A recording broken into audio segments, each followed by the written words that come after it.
Tonight, we travel to the edge of the Mediterranean, to a city built for ideas and power, where a lighthouse guided ships and a library tried to gather the entire world.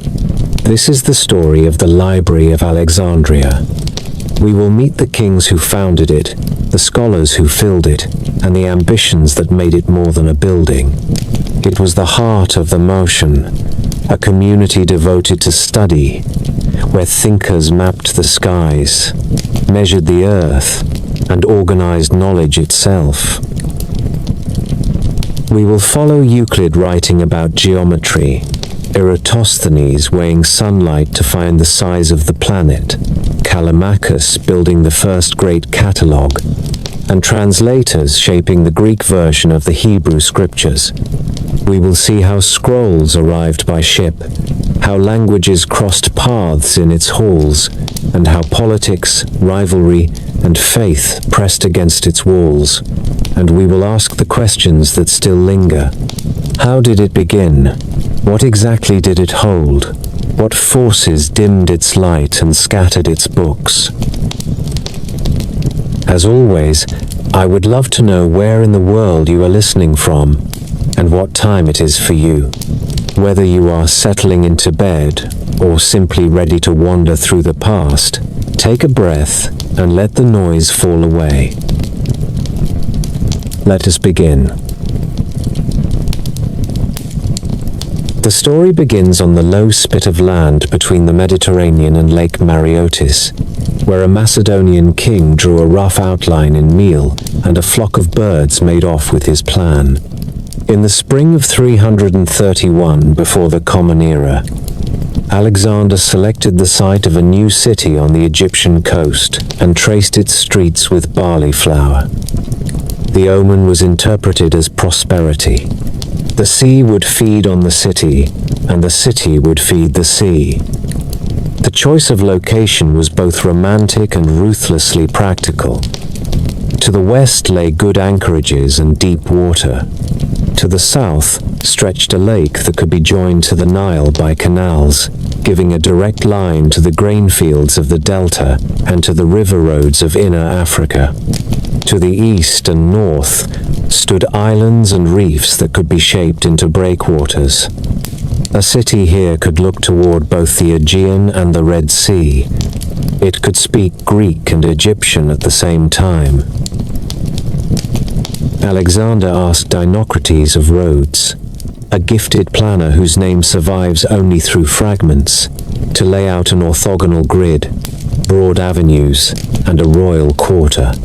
The main artery, the Canopic Way, would run east to west for several kilometers, a colonnaded axis wide enough for armies and processions.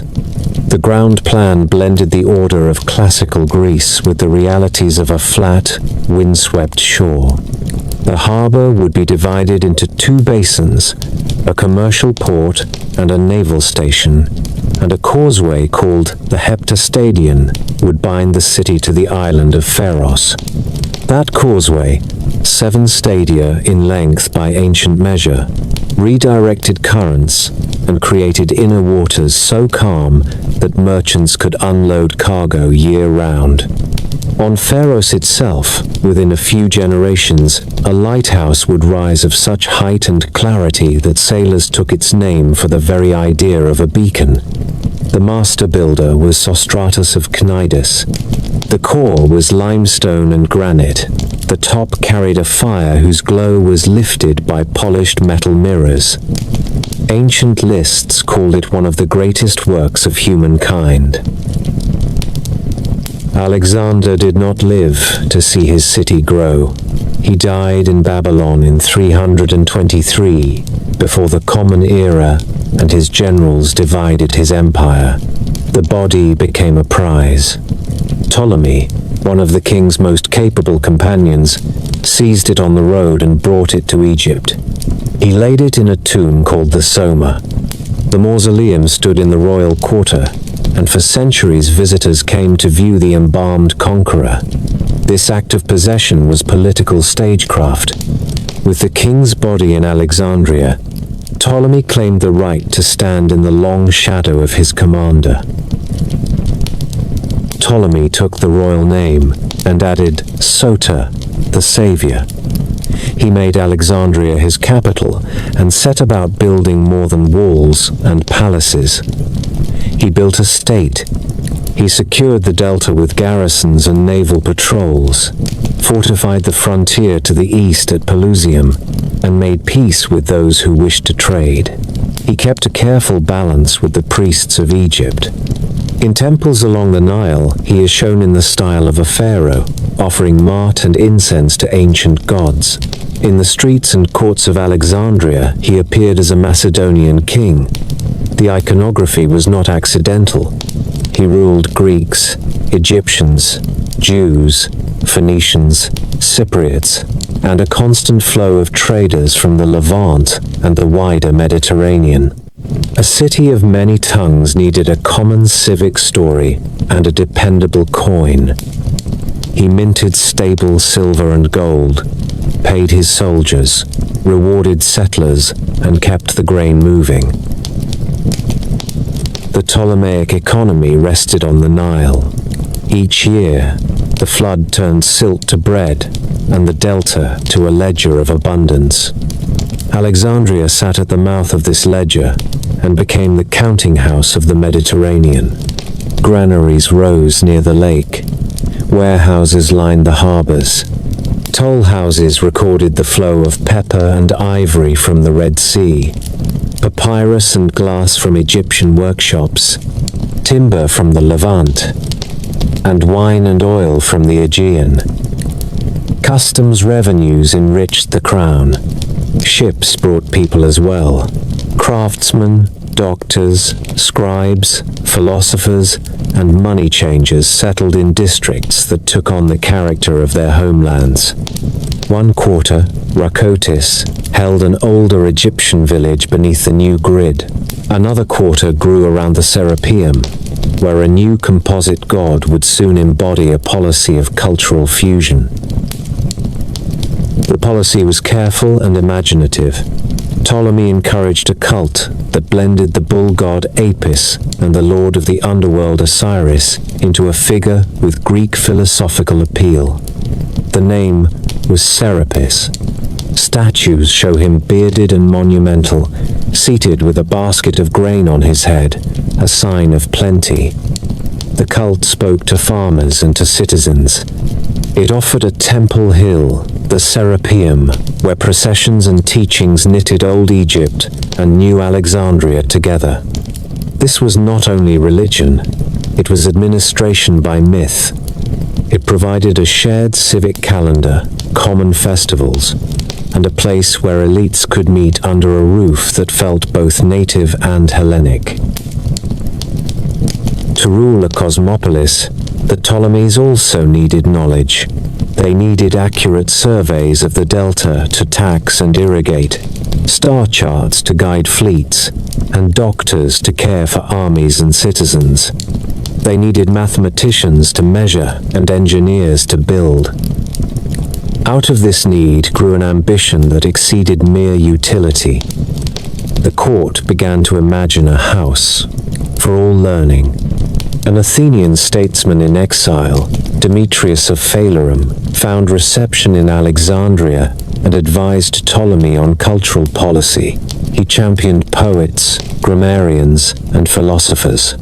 He argued that a king who owned the texts of the past could shape the future. The royal quarter soon contained shaded walks, lecture halls, and dining rooms where scholars could eat at public expense. This community came to be known as the Museion, the Shrine of the Muses, and beside it or within it rose storerooms that would be called simply the library. Before the shelves were filled, the city needed the tools of a book culture. Papyrus cutters along the Nile harvested reeds, split pith into thin strips, pressed and polished sheets, and sold them by the roll. Scribes learned a rapid hand, ink makers mixed soot and gum. Carpenters shaped cylindrical boxes for storage. Catalogers designed labels that could be tied to the ends of rolls so that titles were visible even when the scrolls were packed in cubbies. The entire apparatus of written memory began to take physical form.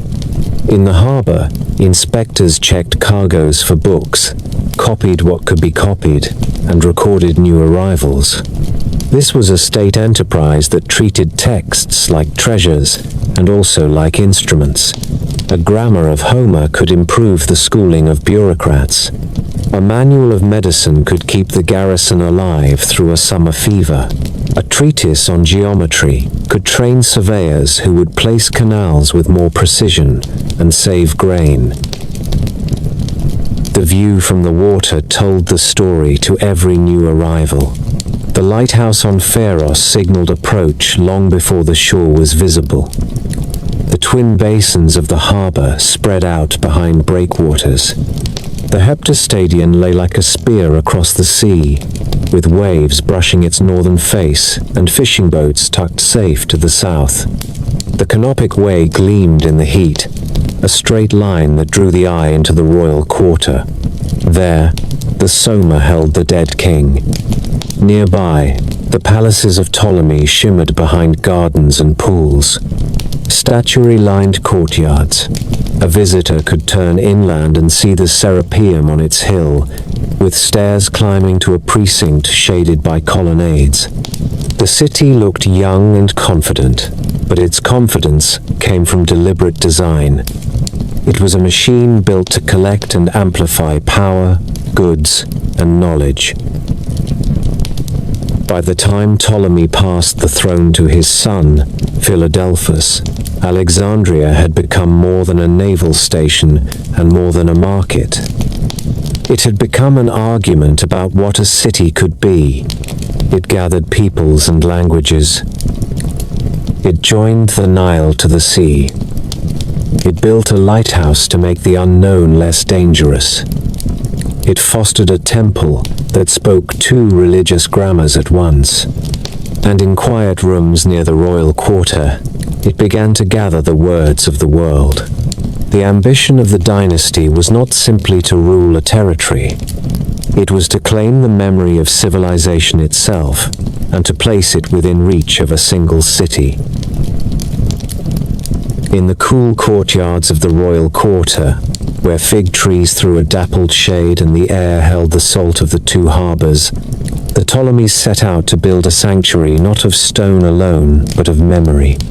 The name they chose was ancient and disarming, Museion, the place of the muses, a shrine for every art of the mind. Within its precincts would stand lecture halls, refectories, covered walks, gardens watered by channels from Lake Mareotis, a small menagerie for the study of animals, and rooms for star watching when the desert air went glass clear. It would be a community more than a building. Citizens of the mind would live there at public expense and devote their days to the acts that turn curiosity into knowledge. The idea had a midwife. Demetrius of Phalerum had governed Athens and then fallen from favor. He fled to Egypt and found in Ptolemy a ruler who understood that culture is a form of power. Demetrius advised the king to gather scholars as other kings gathered mercenaries. The veteran of Alexander's campaigns recognized the usefulness at once. To govern Egypt, he needed surveyors who could divide fields with exactness after the Nile receded. He needed doctors for garrisons, astronomers for navigation, grammarians to codify language for administration, and philosophers to teach the next generation of officials to reason about law and justice. He also understood theater, a court that could summon the wisdom of the Greeks, the Egyptians, and the wider world would display a legitimacy beyond the sword. Ptolemy began the work, and his son Philadelphus made it his favorite child.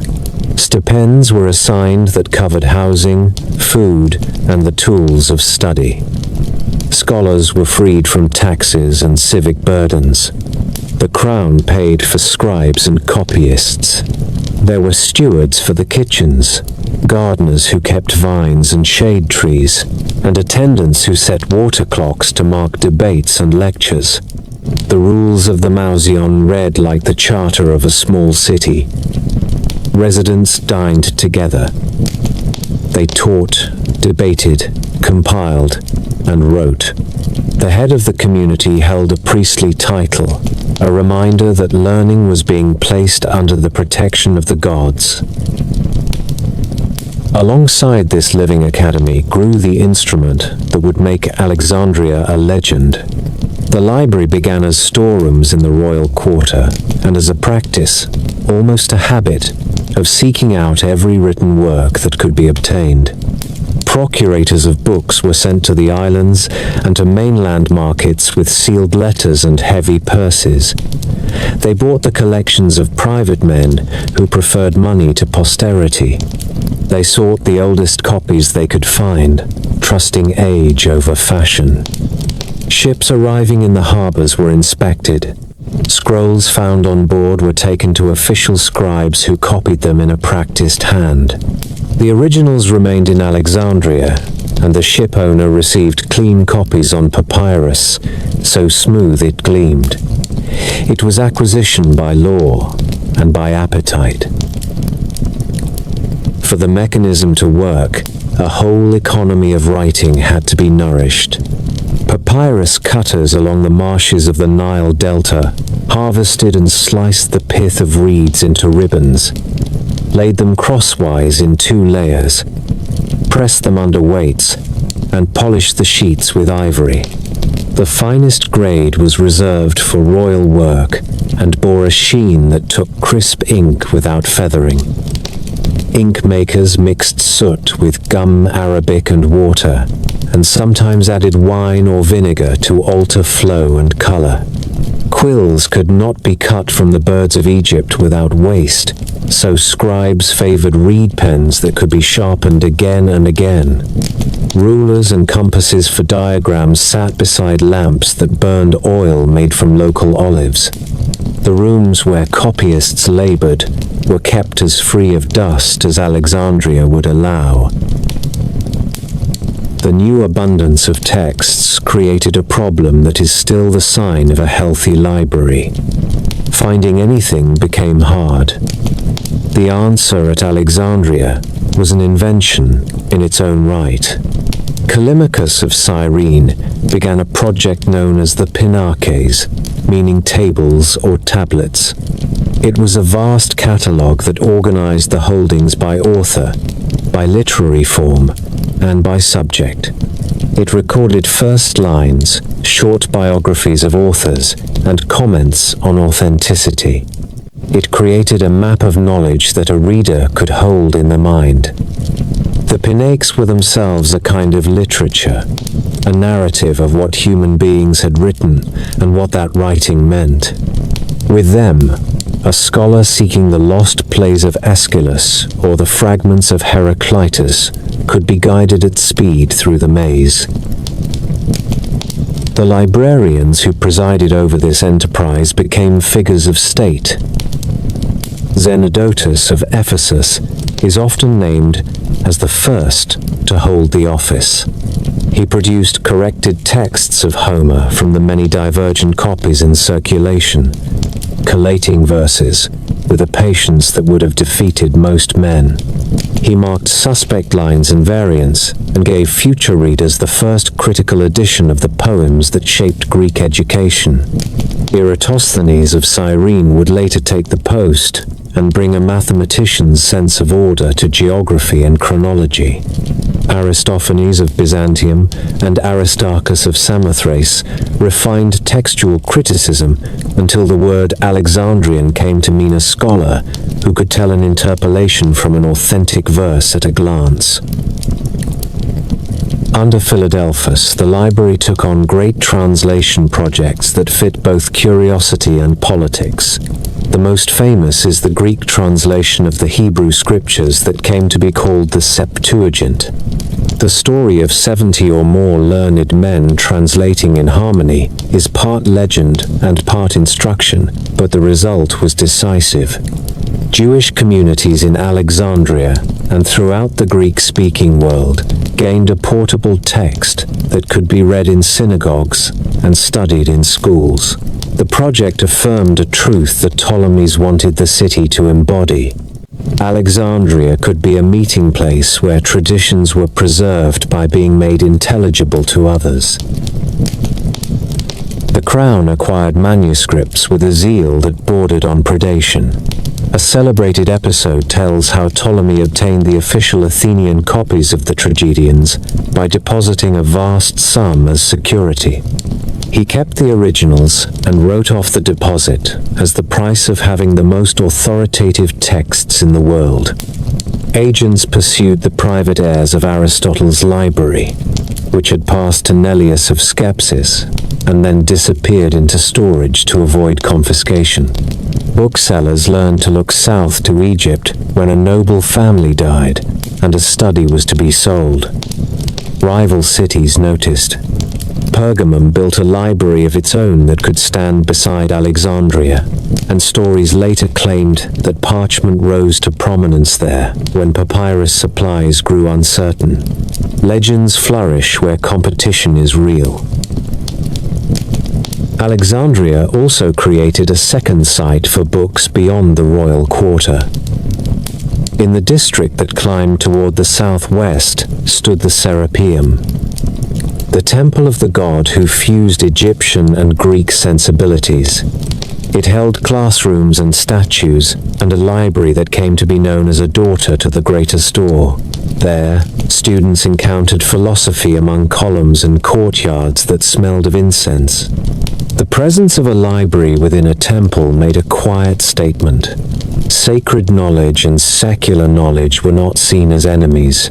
Both were forms of learning that gave a city coherence. The daily life of the Museion was as practical as it was grand. A new arrival might spend the first weeks mastering the hand used in the copy rooms and learning the conventions of citation that allowed readers to trace a claim to its source.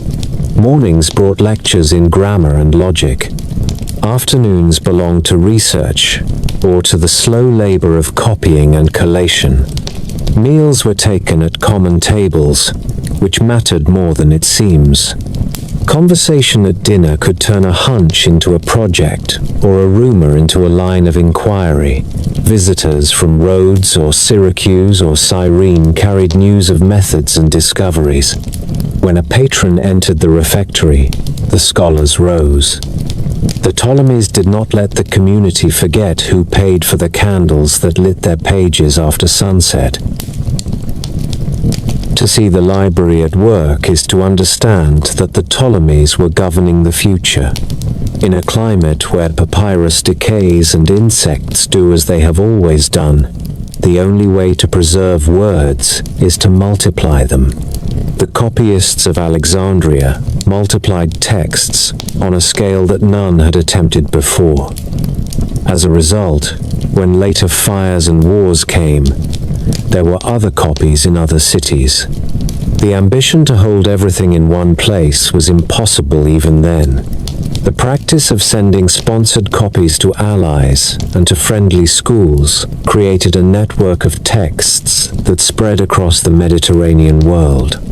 The idea of a universal library turned out to be a way to seed the world with duplicates. Numbers from antiquity are often hopeful, but even cautious historians accept that the collection reached into the hundreds of thousands of scrolls. The figures matter less than the pattern.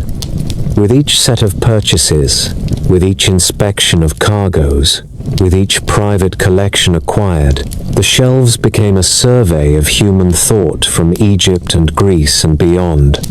There were works from Ionia on natural philosophy, treatises from Sicily on mathematics, plays and histories from mainland Greece, and travel accounts from men who had followed caravans across Syria and ships down the Red Sea.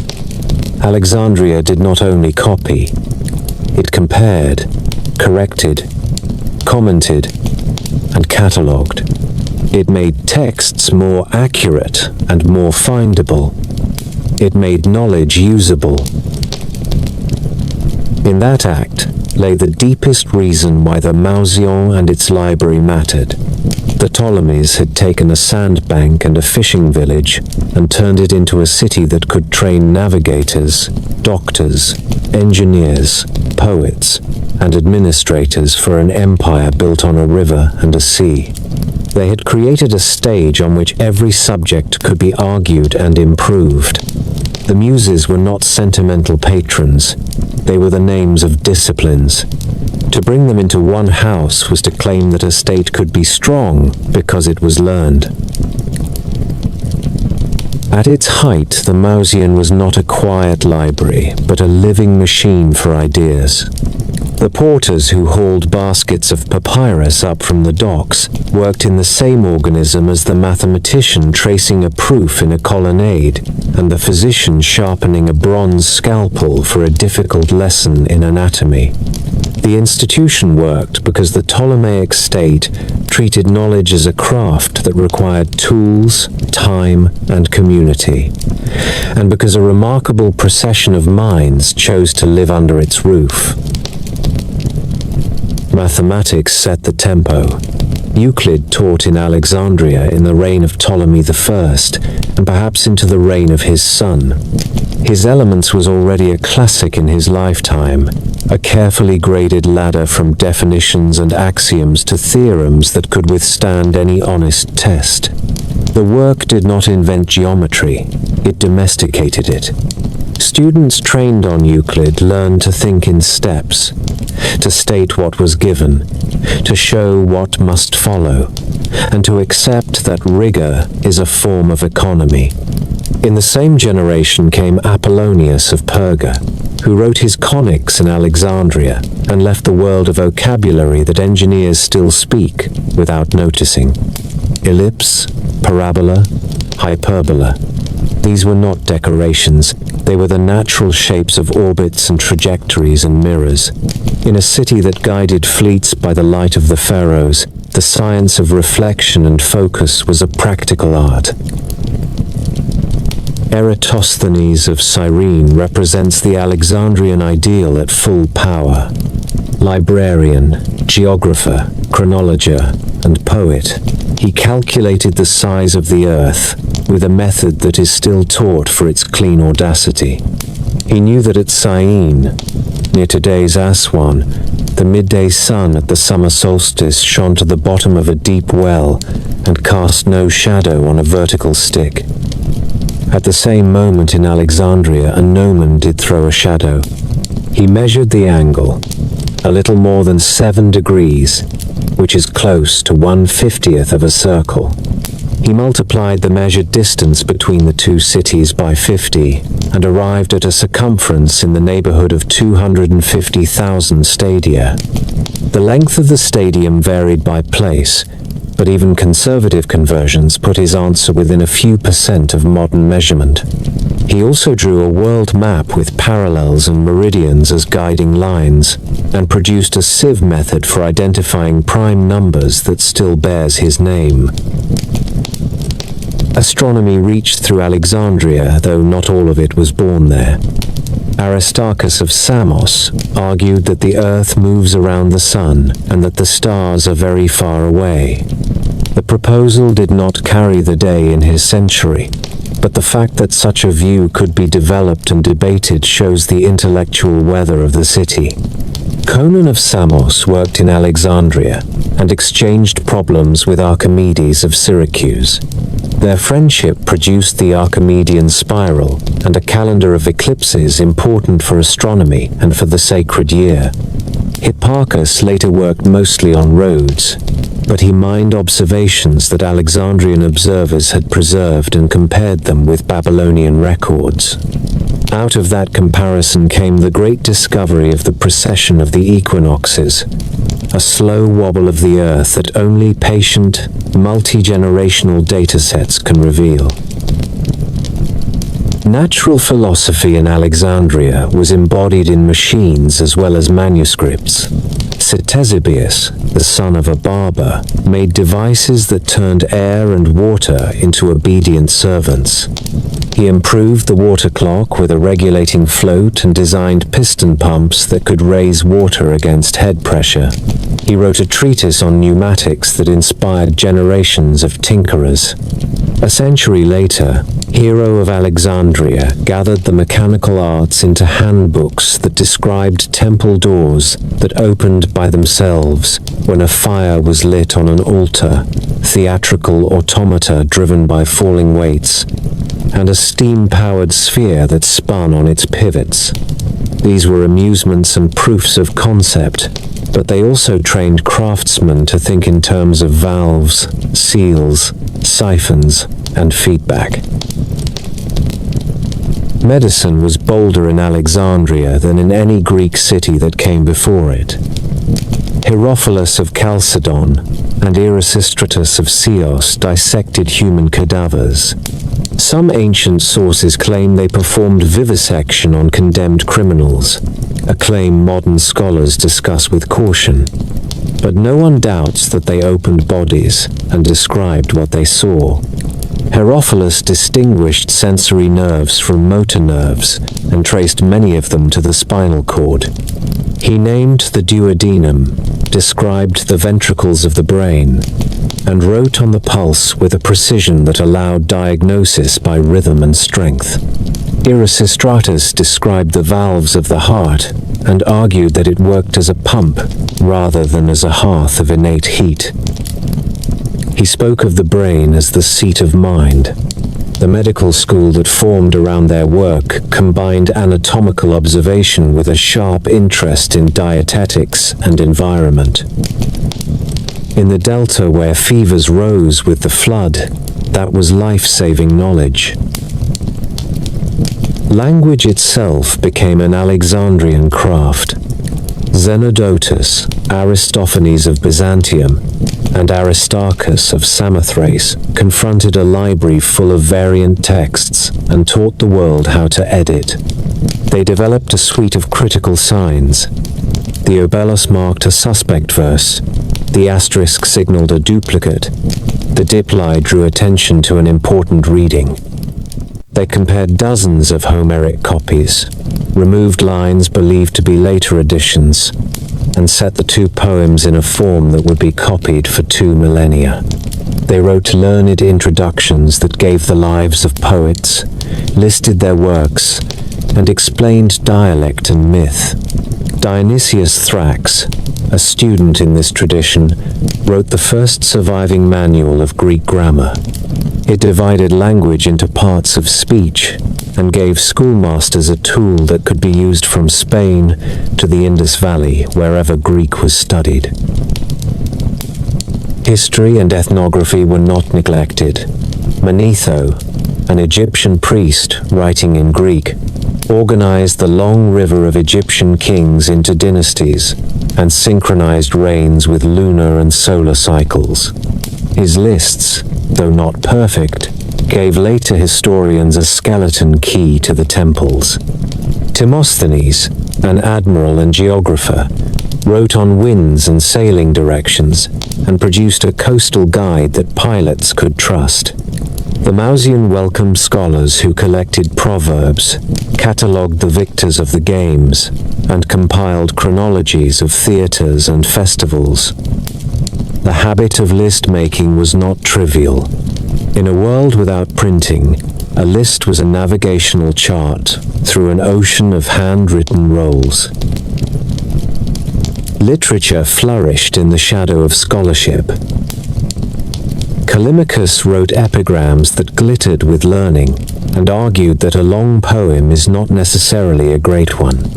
Theocritus shaped the pastoral genre with scenes that only a city could imagine. Apollonius of Rhodes wrote the Argonautica in a style that fused epic with learned reference and courtly expectation. These were poets who dined with librarians and argued with them. The interplay of creation and criticism gave the city a distinct voice. Even its quarrels became part of the legacy. as when Callimachus and Apollonius exchanged needling lines about what sort of poetry deserved a crown. Translation work at Alexandria widened the audience of entire civilizations. The Greek version of the Hebrew scriptures that came to be called the Septuagint was a landmark in the creation of a Mediterranean public.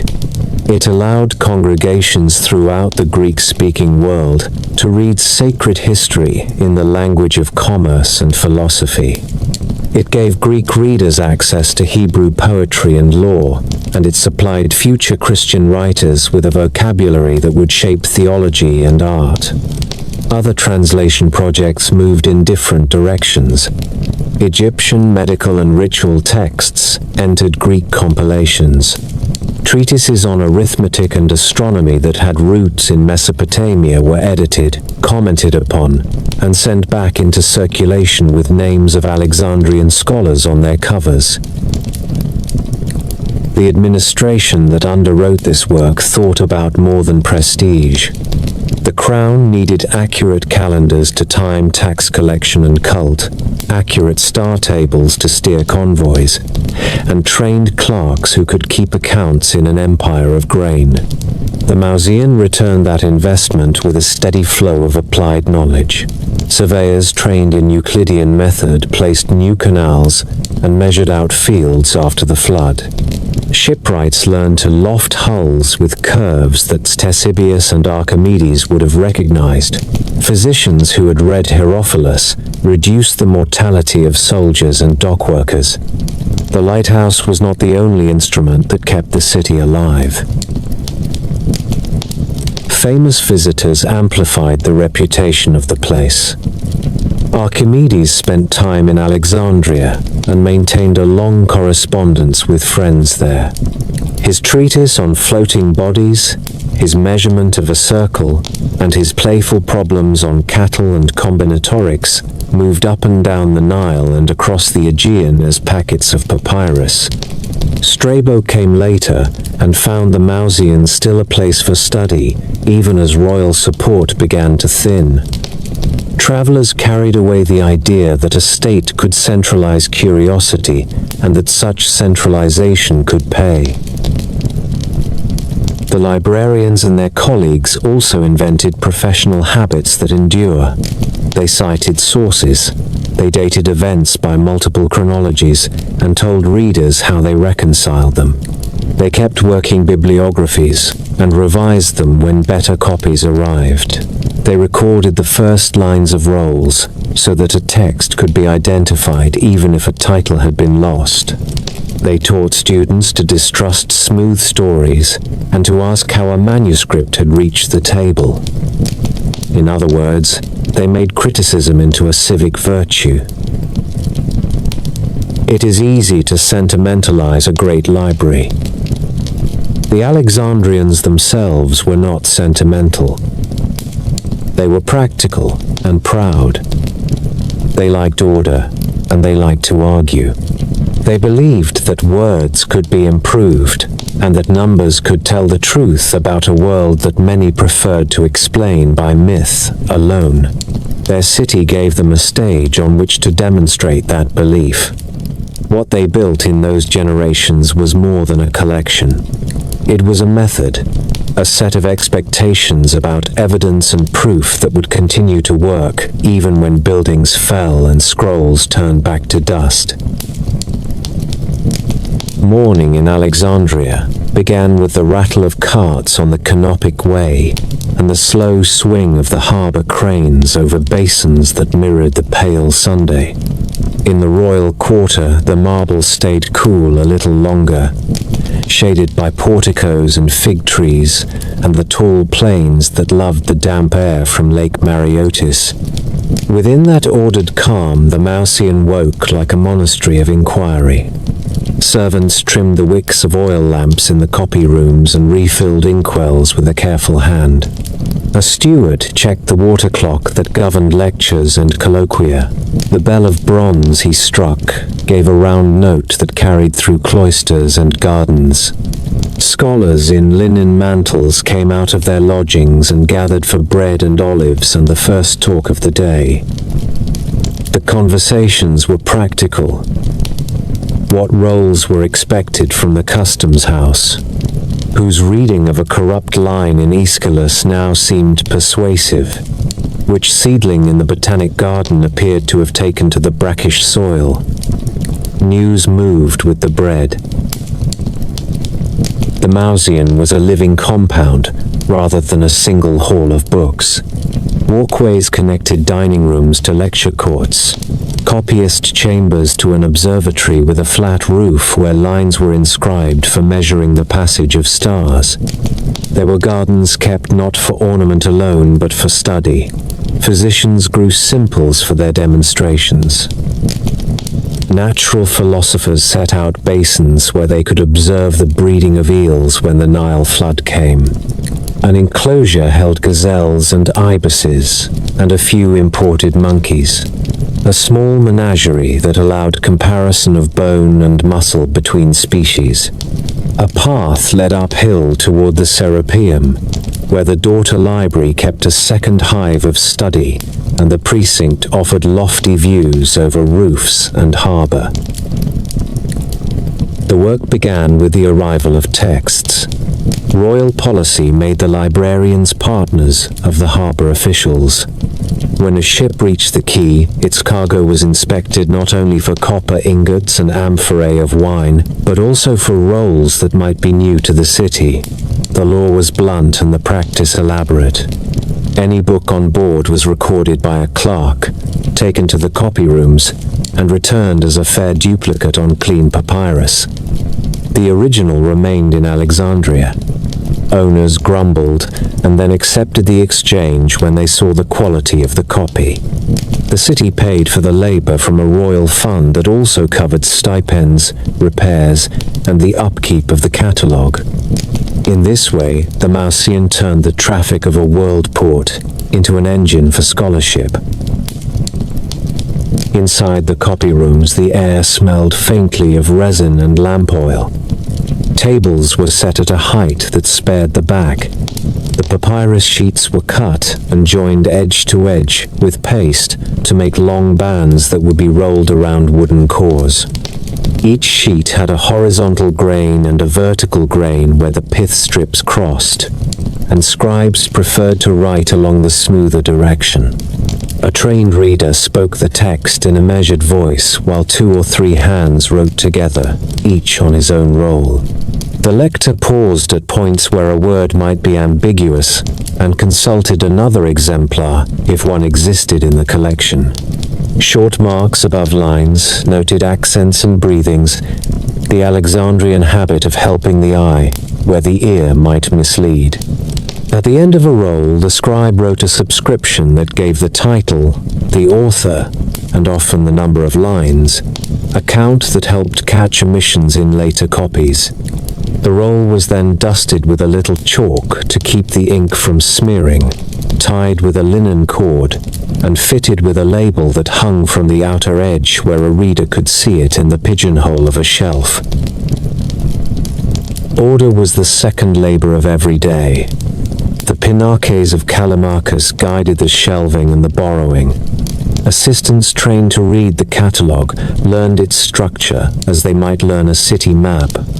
Poetry, drama, history, philosophy, mathematics, medicine, astronomy, geography, and the rest.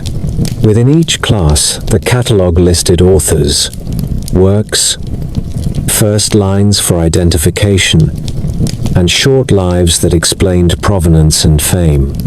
A scholar who sought a particular book would present his request to the desk of the bibliophylax, the guardian of the rolls, who would send runners along the colonnades to fetch the items. If a scholar asked instead for a subject, the guardian consulted the pinakes and made a selection from the shelves, often adding a commentary or a rival version so that comparison could begin at once. The system turned a maze into a street plan. Meals were taken at common tables, which were offices by other means. A physician might eat with a grammarian and an astronomer and find that conversation solved a nervous problem of his own. A doctor who needed a more precise description of a bone might learn the shape words from a man who edited Homer. An astronomer who wondered whether vapor rising from marshes could bend light at the horizon might ask a physician what fevers did to the eye. The head of the Museion presided with the easy authority of a priest. He kept the peace in disputes and decided when a project had claim to resources from the treasury. The din of talk was constant but not rude. Respect was shown in habits rather than in silence. When a royal patron entered, the scholars stood. When a visiting savant from Rhodes or Antioch took lunch, a chair of honor was offered, and a student read a short encomium for the guest.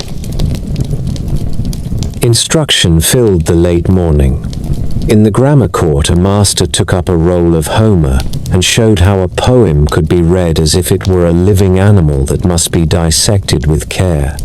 He pointed to a line where an epithet differed between copies, explained the dialect of the form, and gave reasons for preferring one reading over another. In another court, a geometer used a rope and pegs to mark out a proof on sand, then redrew it on board with charcoal. A physician brought out a model of the human heart carved from wax and wood and explained the direction of flow, while a boy turned a small piston pump to mimic the pulse. A philosopher gathered a circle under an arbor and took his students through a dialogue of Plato, then asked whether the argument held when tested against the practice of courts in Alexandria. The sessions differed in method, but shared a belief that knowledge must be examined in public. Afternoons belonged to quiet labor. Scholars sat with rolls on stands and narrow knives at hand to lift a fiber and examine a layer.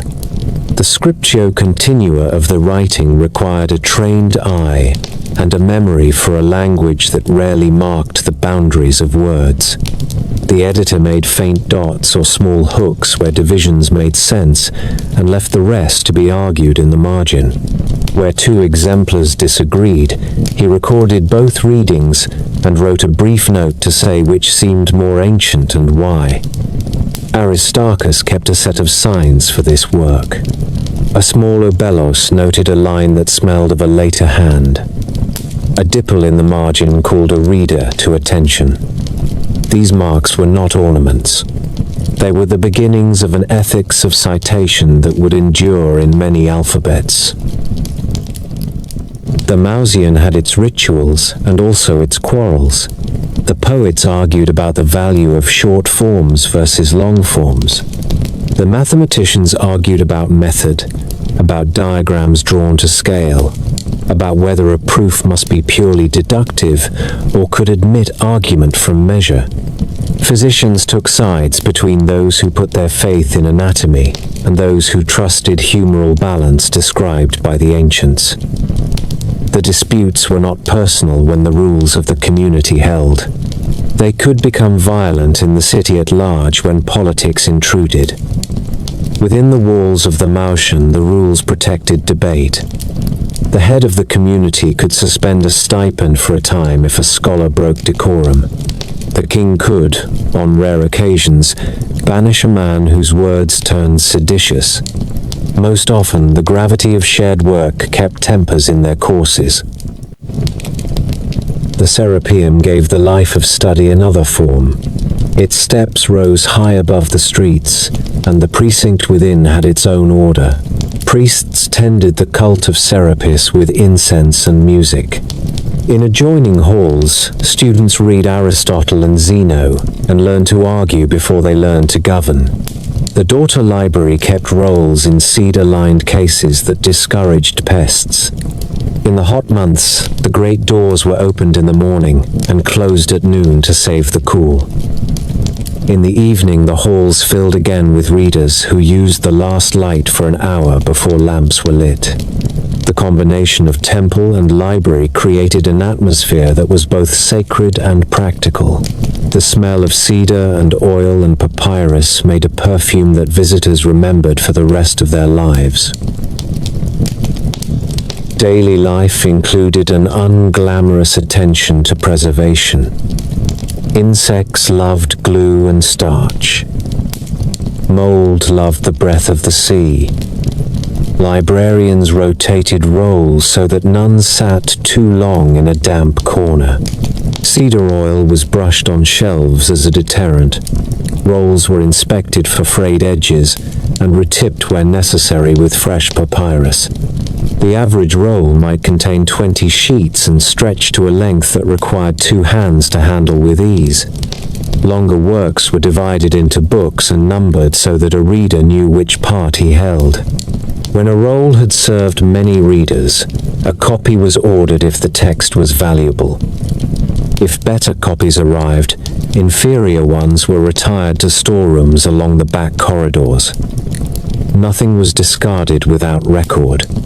The catalogue noted the change and the reasons for it. Evenings returned to community. Public recitals drew citizens into the precinct. A poet would sing a new idyll and then answer questions about a line that alluded to a Theban festival.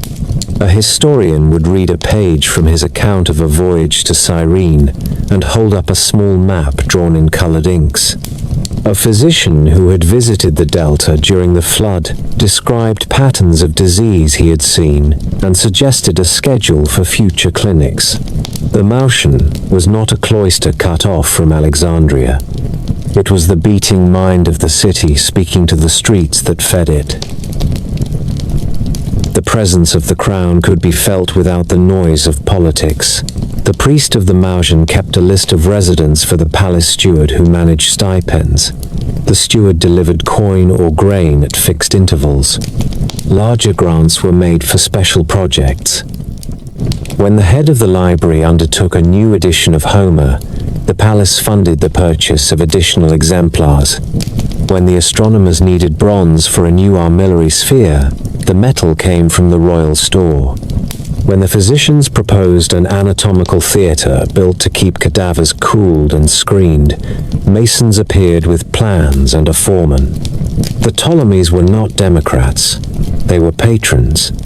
They expected gratitude in forms they could display to visitors.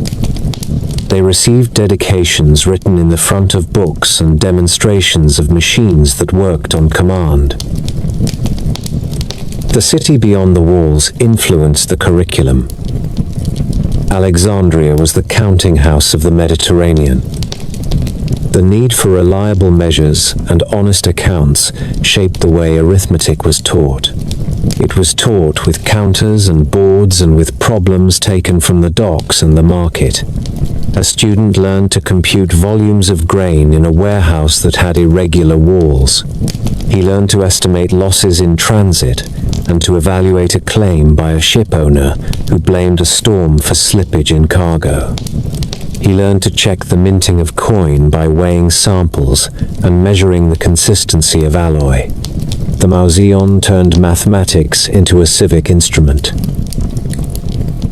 Foreign voices gave the place a cosmopolitan tone that no single city could have supplied. Jewish scholars worked on translation in a room that smelled of papyrus and cedar and read their Greek aloud to be sure that poetry survived the crossing from one language to another.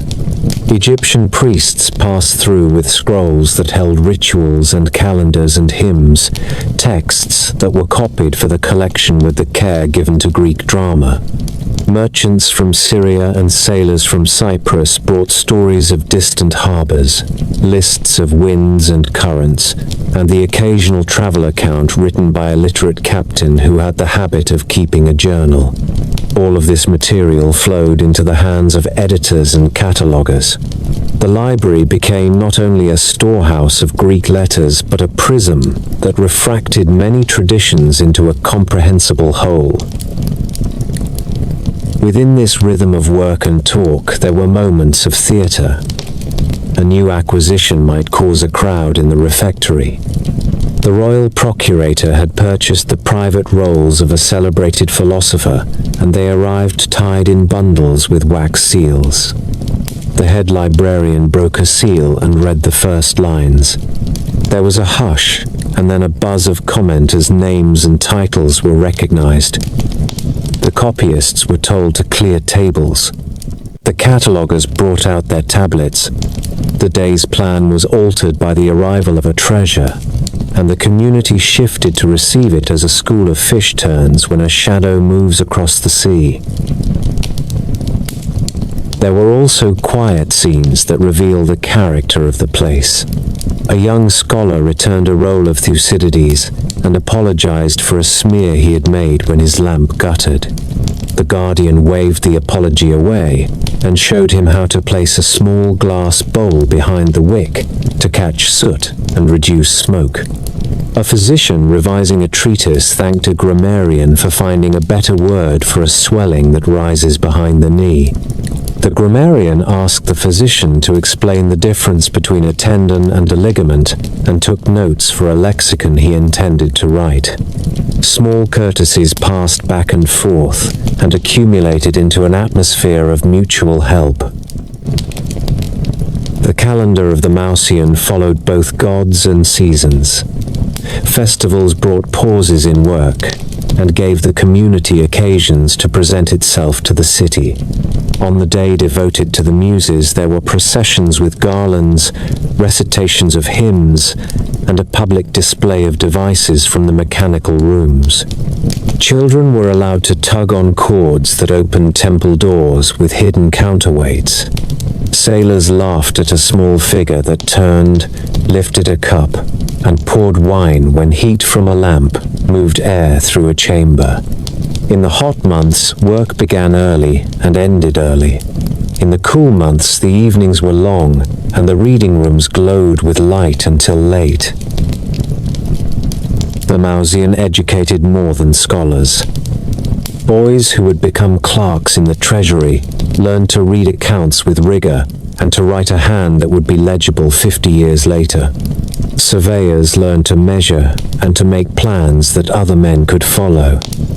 Shipwrights learned to read tables of curvature and to translate a set of numbers into a hull that would hold the sea.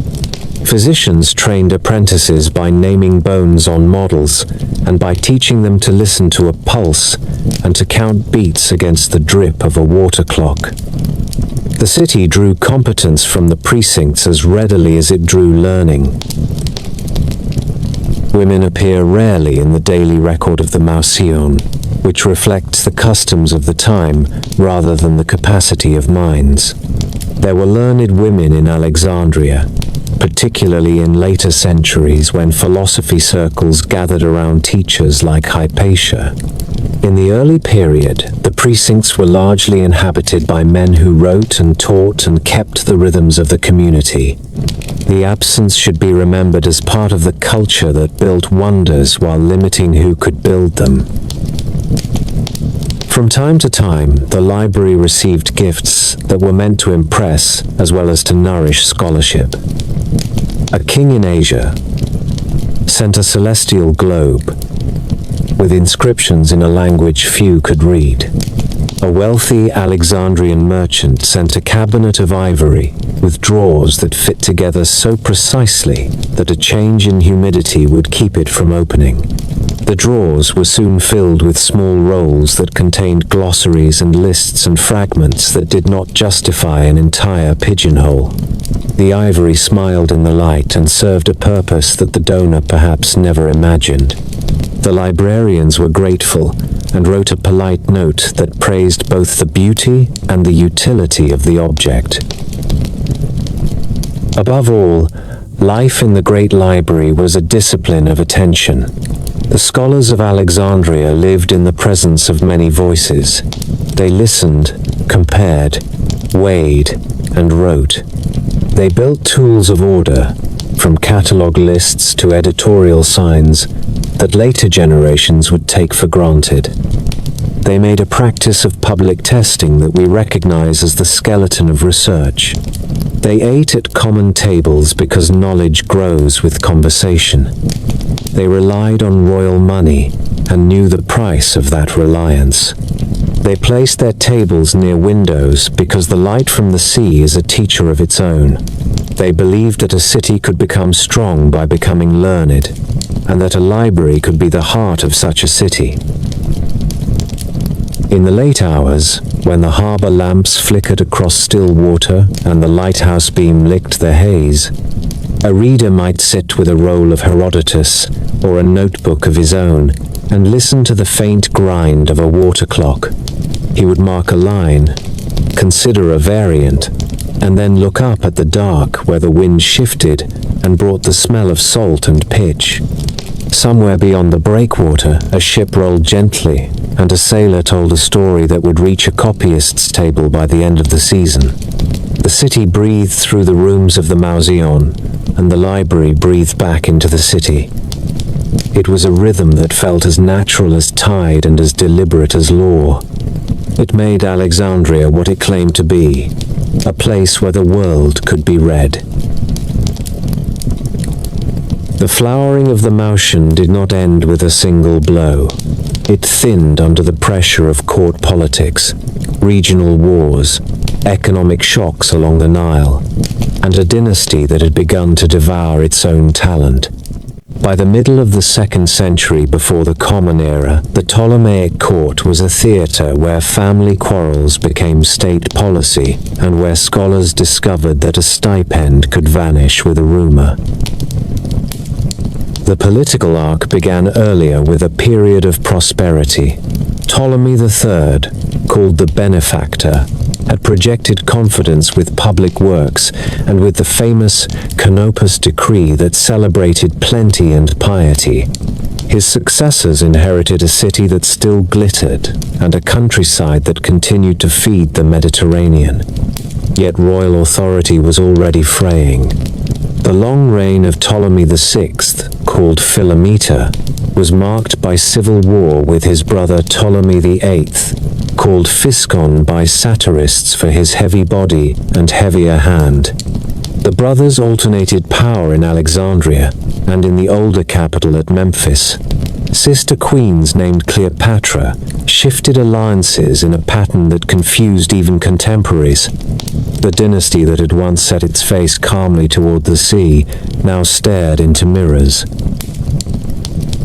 In this turbulence, the library and the Museion were more vulnerable than their marble court suggested.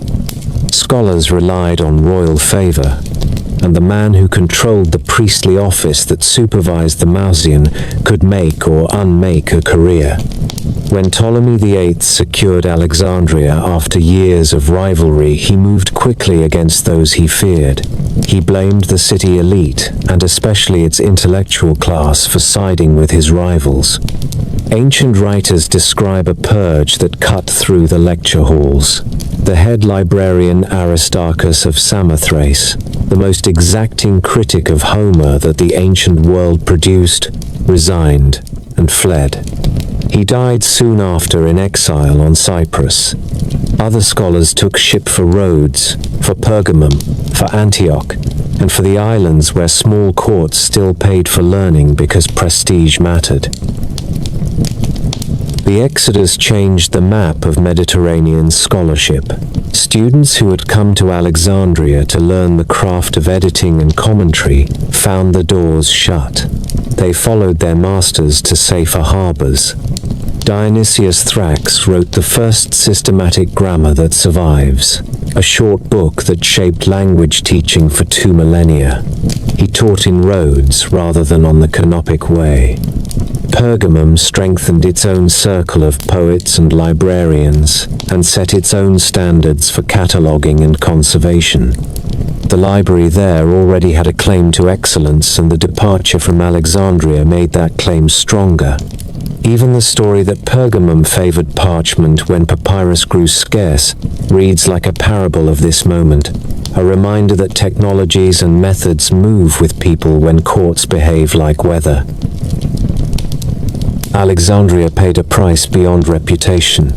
The purge delivered what the court needed in the short term, which was quiet, but it removed the questioning minds that had made the city famous for rigor. The character of scholarship inside the Museion shifted. The great age of discovery became an age of commentary. The word Alexandrian, once a proud name for exact work, began to gather a second meaning. It came to describe a way of reading that cut and classified but did not risk bold, new syntheses. Some of this judgment is unfair. Commentaries preserve knowledge. They also create the tools that later generations use to understand the past. Yet the perception of a cooling center was real enough that travelers noticed it and wrote it down. Court politics continued to spill into the streets. Ptolemy VIII married his sister Cleopatra II and then married her daughter Cleopatra III. Faction followed faction. Riots broke out in the city. Ancient reports speak of killings ordered at a banquet and of reprisals that filled the harbor with mourning. In the countryside, the 2nd century saw a string of uprisings in Upper Egypt, where a rival king at Thebes claimed authority and minted coin. Tax revenues wobbled. When the Nile floods failed or simply disappointed, the city felt the hunger in the price of bread. A state that must choose between paying soldiers and paying scholars will pick soldiers. Stipends were not always cut on paper. They were simply paid late, or paid in grain of poor quality, or paid not at all. Amid this, royal decrees tried to stitch society back together. The Great Amnesty Decree of 118 before the Common Era offered pardons to many who had taken the wrong side in the years of civil conflict and tried to regularize property titles and tax obligations. Priests, soldiers, and householders were named, and categories carefully defined. The aim was to restore the predictability that had once made Ptolemaic rule feel like a bargain. A calmer city might welcome back its scholars. A normal harvest might refill the treasuries that fed the Museion. External pressure compounded internal strain. The Seleucid king Antiochus IV had invaded Egypt earlier and had been forced to withdraw when a Roman envoy drew a circle in the sand at Eleusis and demanded a decision before the king stepped out of it. The story is famous because it captures a turning point. Rome had appeared as a polite solicitor in earlier decades. By the mid-2nd century, it spoke with the voice of a power that expected obedience. Alexandria could not ignore the new geometry of the Mediterranean. Roman patrons and Roman creditors began to appear in the city with requests that were really orders. The court learned that a letter from the Senate could carry more weight than a promise from a temple. The Museion still had moments of brilliance even in this season of contraction. Didymus, the scholar later nicknamed Bronze Guts for his endless productivity, belonged to the next century, but already the habit of exhaustive annotation had taken root. The physicians continued to teach. The mathematicians continued to refine proofs. The astronomers continued to compare observations across generations to save phenomena that might otherwise vanish into myth. But the pride of place that had once drawn the brightest minds without effort was gone. Recommendations that once sent a young scholar south with certainty now carried a caution. "Go if you can," said the letters, "but keep your papers in a waterproof chest." The spaces of learning within the city adapted. The Serapeum, already a daughter library and a school within a temple, became more conspicuous as a place where philosophy and mathematics could be pursued with a degree of insulation from the palace. Its priests were skilled at managing relationships with the court and with the foreign communities that made Alexandria cosmopolitan. Students who found the royal quarter too tense could climb the hill and read under cedar beams that smelled of oil and incense. The cohabitation of cult and study seemed to shelter thought from the gusts of the harbor. In this period, the administration of the library itself revealed the tone of the age. The post of head librarian, once the capstone of a life in scholarship, could be given to a courtier with little learning but much loyalty. A name in a list that ought to have belonged to a philologist sometimes belonged to a palace official. The change was not constant, and now and then a true scholar held the keys and guided the catalogue. Yet the pattern was clear enough to those who watched appointments. The city that had invented professional standards for textual work now compromised those standards in its own institutions. Students learned a second lesson that is as old as cities. Excellence needs not only talent and training, it needs protection from fashion and from fear. The decline of royal patronage also affected the fragile ecology of preservation. Copying slows when stipends shrink. Inspection of shelves becomes less frequent when stewards leave to take better paid work in a counting house. Cedar oil is expensive when olive harvests are poor, and insects cannot read budgets. The librarians did what they had always done. They triaged. They commissioned fresh copies of authors that everybody agreed must be saved, and they allowed lesser works to wait another year. The Ptolemaics continued to give order, but the lived map of the collection grew spotty as some cupboards filled while others emptied. The wider city mirrored the library. Great houses in the Greek quarter still held dinner parties where poets read a new idyll, and where an inventor turned a crank to make a small bird sing. Workshops on the edge of Rakotis still mended nets and hammered copper into bowls. At the harbour, the heptastadion still carried carts and foot traffic across its long spine. But there was an undertone of calculation in the way merchants watched the sea, and in the way schoolmasters counted students. The question that was not spoken could be read in faces. How long will the money last? The answer depended on the Nile, on Roman patience, on the temper of a king, and on the willingness of citizens to keep faith with a civic project that had made Alexandria admired from Sicily to Syria. Exile did not only scatter people, it scattered habits that had been invented in the library halls. The editorial signs that marked variant lines traveled with the men who used them. The practice of writing short lives of authors at the head of a book became common outside Egypt. The catalogue as a genre of literature took root in other cities. The method survived better than the building. It is an irony with a lesson. The greatest legacy of a library may be the way it teaches readers to handle texts, not the number of shelves still standing. There is a last strand to this chapter that speaks to the character of the city even in adversity. Visitors continue to arrive. A young man from Athens brought a roll of Menander that he claimed had never been copied. A merchant from Tyre brought a Babylonian tablet that he could not read and traded it for a lease on a warehouse. A Jewish scholar newly arrived from the south came to see the Greek translation of the scriptures that he had heard about since he was a child. The library received them all.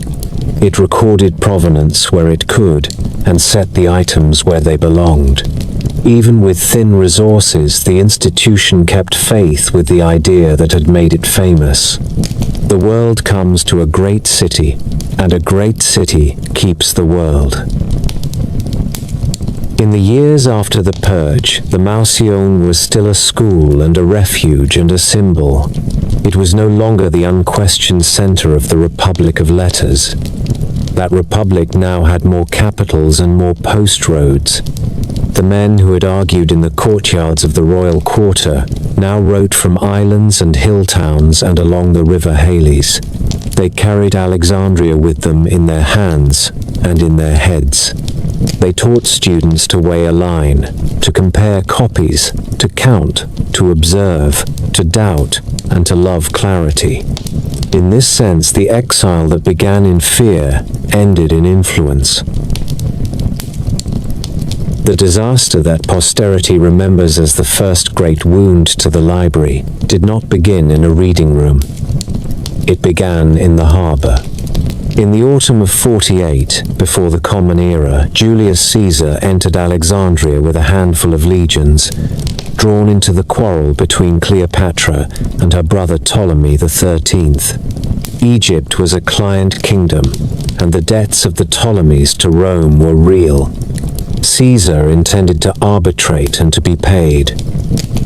What he found was a court already in motion. The boy king's advisors, notably the eunuch Pothinus and the general Achilles, had cultivated the city garrison and the populace. Cleopatra, forced from the royal quarter, waited outside the walls for a chance to return.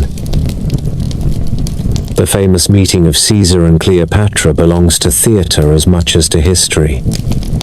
The story of a queen smuggled into the palace rolled in a carpet has become a symbol for audacity and charm.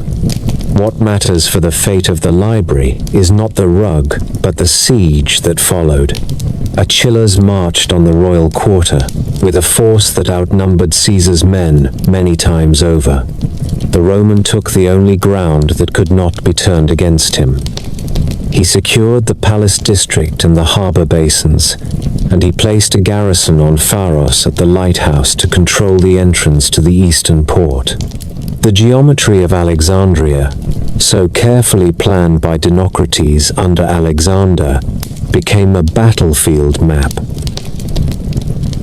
Caesar's immediate problem was the Egyptian fleet at anchor and the shipyards that could produce more. With the city pressing from the landward side and the sea behind him, he chose a ruthless defense. He ordered the ships along the quays put to the torch to deny them to the enemy and to prevent a landing behind his lines. Fire is an indiscriminate ally in a city built of timber roofs and stocked warehouses. The wind took sparks and carried them into the storehouses that lined the docks and the streets that ran back toward the royal quarter. Ancient writers who loved Alexandria later walked those lanes and tried to imagine what had been lost in hours when oil burned and tar boiled on the water. The numbers that survive come to us as fragments of memory. Seneca, repeating a passage he attributed to Livy, spoke of 40,000 rolls destroyed in the fire that spread from the ships to the storehouses. Plutarch, writing of Caesar, said simply that the great library was burned. Strabo, who lived for years in Alexandria some decades later, did not give a number but remarked that certain records used by mathematicians of the earlier age were no longer available for consultation. The modern eye looks for a floor plan. It asks whether the main halls of the Museion were directly touched by flame, or whether it was outlying depots and customs warehouses filled with duplicate copies and captured cargo that were consumed. The sources do not settle the matter. What they do settle is the character of the event. A fire begun as a tactic of war spread beyond intention and destroyed thousands of volumes that could not be replaced. The streets around the docks and the Heptastadion were built for commerce, not for fire breaks. Rope, sailcloth, casks, and crates filled the bays and lofts. The cubicula where rolls were stored were cool and dark, and the papyrus within took a spark as easily as dry straw. The city fought the flames with bucket lines to the basins, and with demolition of adjoining walls where possible. The palace district was saved, but the price was paid in books. The men who later wrote about it used the tone reserved for earthquakes and viaduct collapses, things that happen when power meets chance. The siege itself was no less harrowing. Caesar sent parties to hold the lighthouse and the causeway to prevent the Alexandrian fleet from cutting off his communication with the open sea. Street fighting flickered along the causeway, and there is an episode in Caesar's own account in which he threw himself into the water to swim to safety when a sudden rush drove his men back from a bridge of boats. Reinforcements under Mithridates of Pergamon eventually fought down the Nile and relieved the Roman position. In the struggle, Pothinus was killed. Achilles was executed after a quarrel among the Egyptian commanders, and Cleopatra's sister Arsinoe briefly wore a diadem under the protection of the garrison that had taken her part. The battle that decided the matter was fought near the Canopic branch of the Nile, where Caesar routed the Egyptian army. Ptolemy XIII drowned in the confusion of the retreat when a boat heavy with armor turned over in the river. In the aftermath, Caesar placed Cleopatra on the throne with her younger brother Ptolemy XIV as nominal co-ruler. He remained in the city long enough to see order restored and to begin an affair that would echo in literature for 2,000 years. The damage in the harbor quarter still smoked when the palace resumed its rhythm. The library had not ceased to exist, but it had been struck. The strongest testimony for its survival lies in the life of the city that followed. Within a generation, Strabo walked the precincts and described the Museion as an institution still functioning, with common dining, a priestly head, and scholarly pursuits. He did not speak as if he were writing a tombstone. There is another thread that tradition ties to this period. Mark Antony, Caesar's colleague and later Cleopatra's partner, is said to have given to Alexandria the contents of the Library of Pergamum as a royal gift. Ancient writers give the number as 200,000 volumes. The story fits Roman politics as well as Alexandrian need. Pergamum was a rival in prestige and had long cultivated its own circle of scholars. To transfer that treasure to Egypt would have been an act of love, of statesmanship, and of deliberate symbolism. Whether the gesture occurred exactly as described, and whether the number is accurate, the anecdote tells us what contemporaries believed about the intention of the rulers. They wanted the city's shelves full again. They wanted the world to know that the palace had repaired not only walls and docks, but also the reputation of Alexandria as the keeper of texts. Evidence for active scholarship during and after this recovery is firm. Didymus, the prodigy of annotation whom later generations nicknamed Bronze Guts, produced thousands of works in the last decades of the 1st century before the Common Era and the first years of the next. One cannot write commentaries at that scale without a supply of books and a community of disputation. The grammarians continued to teach. The physicians continued their rounds in lecture courts. The astronomers and geographers still found reference works to consult and records to compare. The Serapeum, the temple school that had long housed the daughter library, gained in importance as a locus of study at a remove from the palace. The intellectual economy of Alexandria recovered because it adjusted its center of gravity. The palace adapted as well. Cleopatra understood that learning was one of the currencies with which a queen could trade in a world ruled by legions. She patronized scholars and hosted banquets where poetry and mechanical entertainments showed visitors a city still worthy of its legends. The royal household paid for new copies of classics when older exemplars had perished. It granted privileges to scholars who could rebuild catalogues and train students. Cleopatra's court included men who wrote of plants, of perfumes, of cosmetics, of poisons, and of the properties of rare stones, a reminder that research in Alexandria had always mixed curiosity with utility. The economy of the city depended on merchants and ship owners, and their needs for accurate measures and reliable recipes linked laboratories to the market stalls. The memory of the fire never left the city. In the generations that followed, debates about the scale of the loss and the integrity of the collection colored every mention of the library. Scholars grieved in a way that is hard to replicate in an age of printing. A unique role is a single heartbeat. Once gone, it cannot be recovered except by chance. The librarians of the early Roman period worked under the knowledge that a shelf once emptied might never be filled again.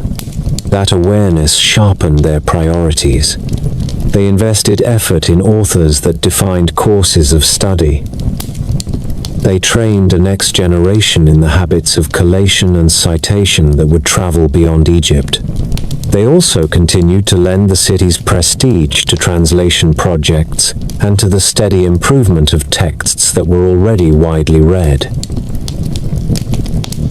The Roman presence in Alexandria increased as the century turned. After the deaths of Caesar and then of Antony and Cleopatra, Egypt became a province. The emperors understood the political value of the city and the economic value of its grain. They kept the lighthouse in repair, maintained the heptastadion as a causeway and aqueduct, and ensured that the harbors remained deep and safe. They also took an interest in the cultural institutions that had long given Alexandria its identity. Claudius sponsored works and editions.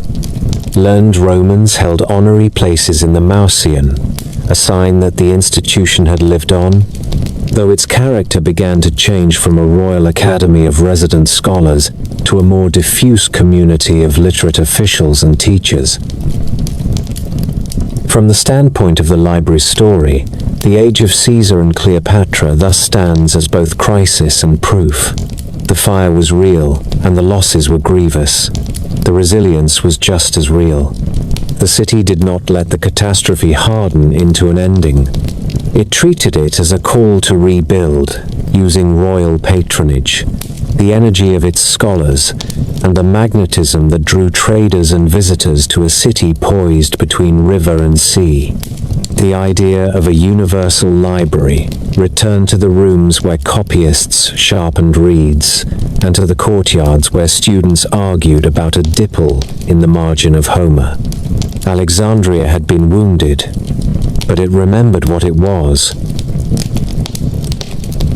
When Octavian became Augustus and Egypt became a Roman province, Alexandria awoke to a new arithmetic of power. The city that had once been the capital of a dynasty was now the keystone of an imperial supply chain. Grain that began as silt and seed along the Nile ended as loaves in the hands of the urban poor in Rome. The annual voyage of the grain fleet was not only an economic ritual, it was a political guarantee that tied Alexandria to the fortunes of emperors. Augustus placed Egypt under a prefect drawn from the equestrian order and forbade senators to enter without permission. The message was diplomatic and severe. Alexandria mattered too much to be left to ordinary politics. It would be governed as a strategic asset, watched from the Palatine, and expected to perform. The city did perform. The lighthouse on Pharos was maintained, the heptastadion served as causeway and aqueduct, and the twin basins of the harbors remained dredged and navigable. The canal that linked the lake to the river was cleared, and in some places recut, so that barges from the delta could deliver before winds changed. Warehouses that had once been counted merely as royal storehouses became part of the annona, the system by which Rome fed itself. Scribes trained in Alexandrian habits kept double ledgers that recorded volume, moisture loss, and wastage, and inspectors tested the weight and alloy of coin used to pay crews. Alexandria remained a counting house, and under Rome the numbers grew larger. Culture also continued, though the tone of patronage changed.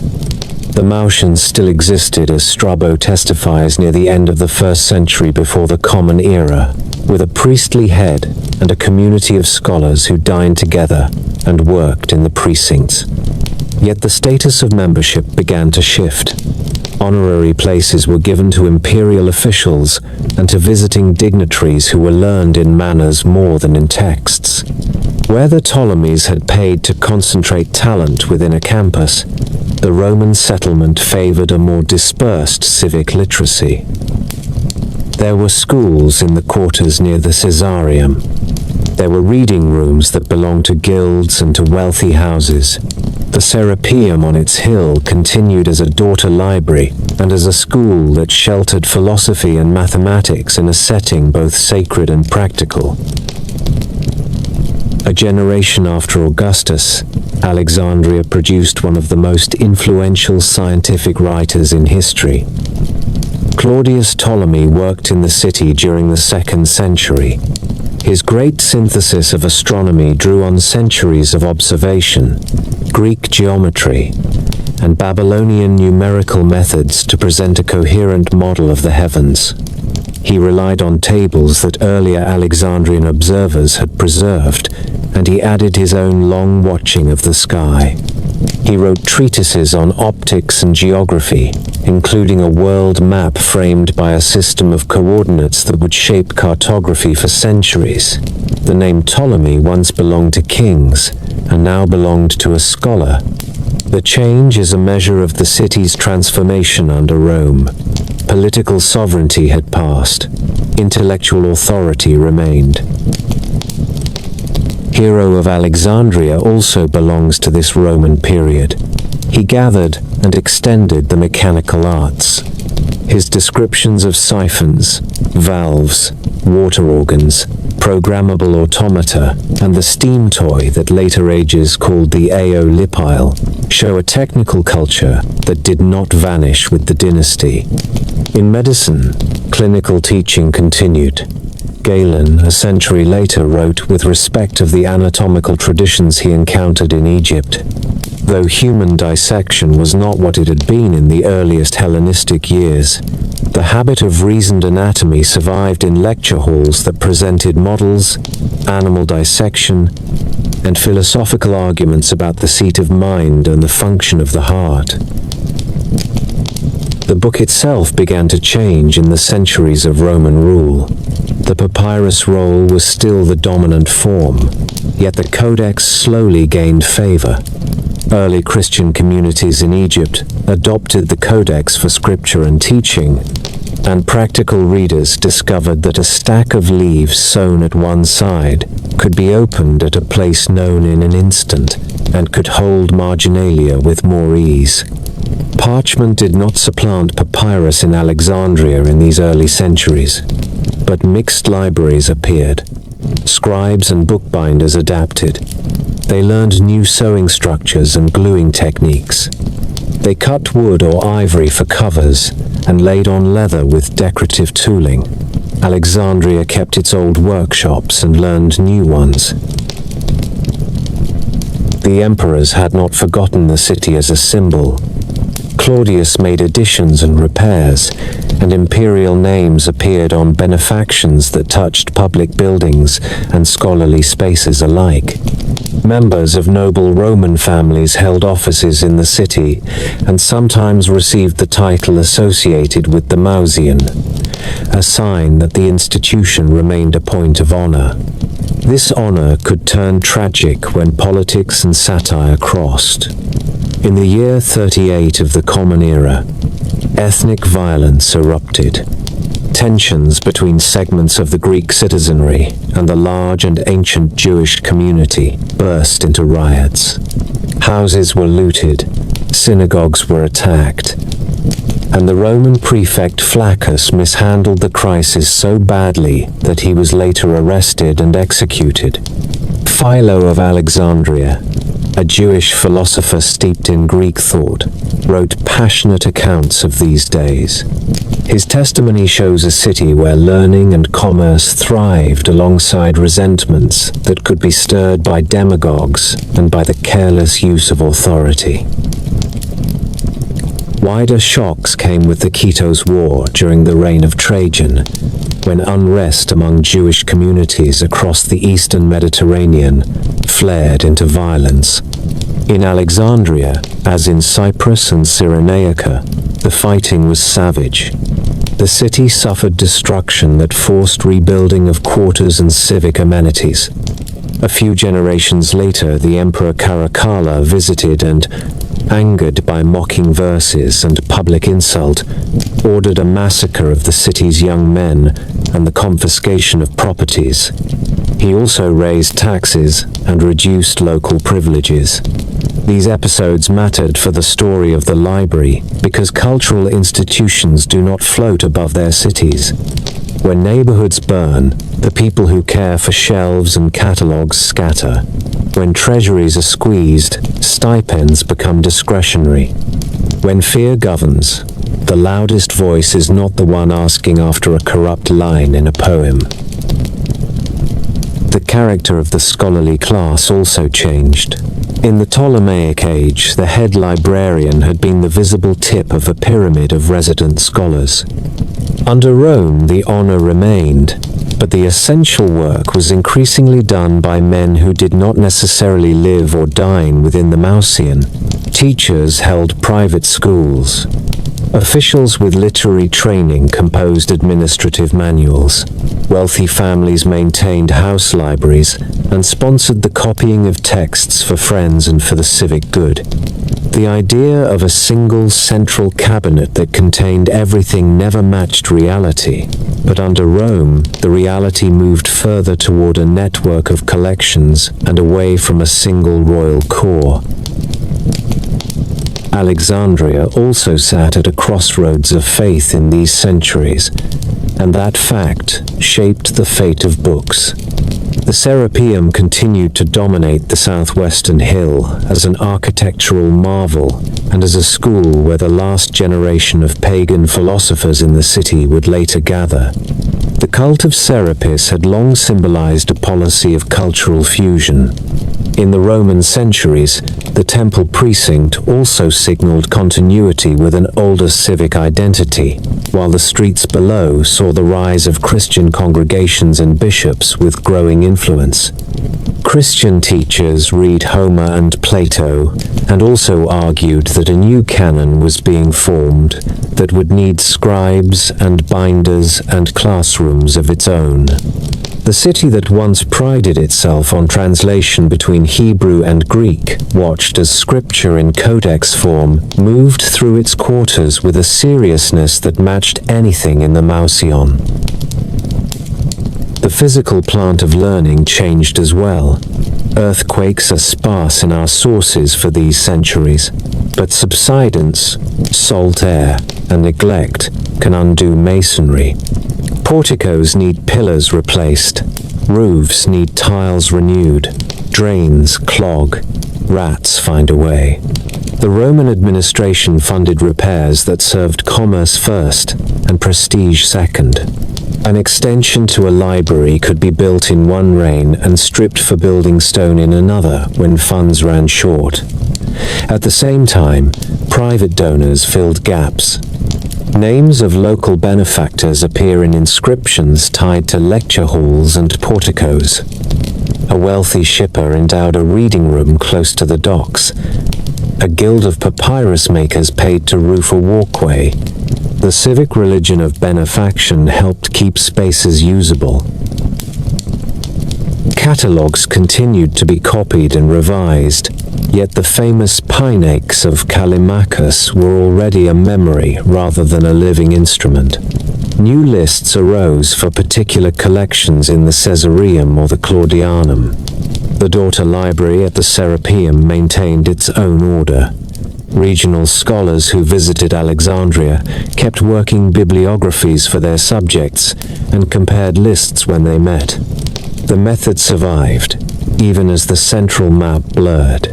It is one of the strengths of the Alexandrian invention that it could function as a practice dispersed across rooms and cities. Fiscal policy left fingerprints on the scholarly life. In stable years, the prefect's office paid for the maintenance of institutions, sometimes with help from Rome. In crisis years, taxes rose, coin was clipped, and privileges were suspended. The 3rd century brought the long tremors that historians call the crisis of the empire. Rival emperors, Invasions across frontiers, plague, and inflation pressed every province. In Egypt, the effects were felt in the purchase price of lamp oil for reading rooms and cedar oil for shelves, in the number of copyists the city could employ, and in the frequency with which the guards of the prefect would escort grain to the quays and leave the precincts unattended. There is nothing dramatic about a water clock that cannot be repaired because the bronze smith has gone to work on spearheads, but such small losses explain how a famous campus can begin to go quiet. Personalities who held titles associated with the Museion during the Roman period testify to its altered character. Tiberius Claudius Balbillus, a learned astrologer and an imperial courtier, is named in inscriptions with honors linked to Alexandria's institutions. He was no Zenodotus or Aristarchus. He was a gentleman of affairs, whose presence signaled favor between court and city. Honorary membership kept the name alive, but changed the expectations of the office. The best scholars still worked in Alexandria, yet the headship no longer guaranteed that the person in charge would be the finest editor in the Mediterranean. Amid all this, learning did not die. Instruction continued in grammar, rhetoric, philosophy, mathematics, and medicine. Students still memorized Homer and learned to parse the parts of speech from manuals that owed much to Alexandrian predecessors. Astronomers continued to take observations.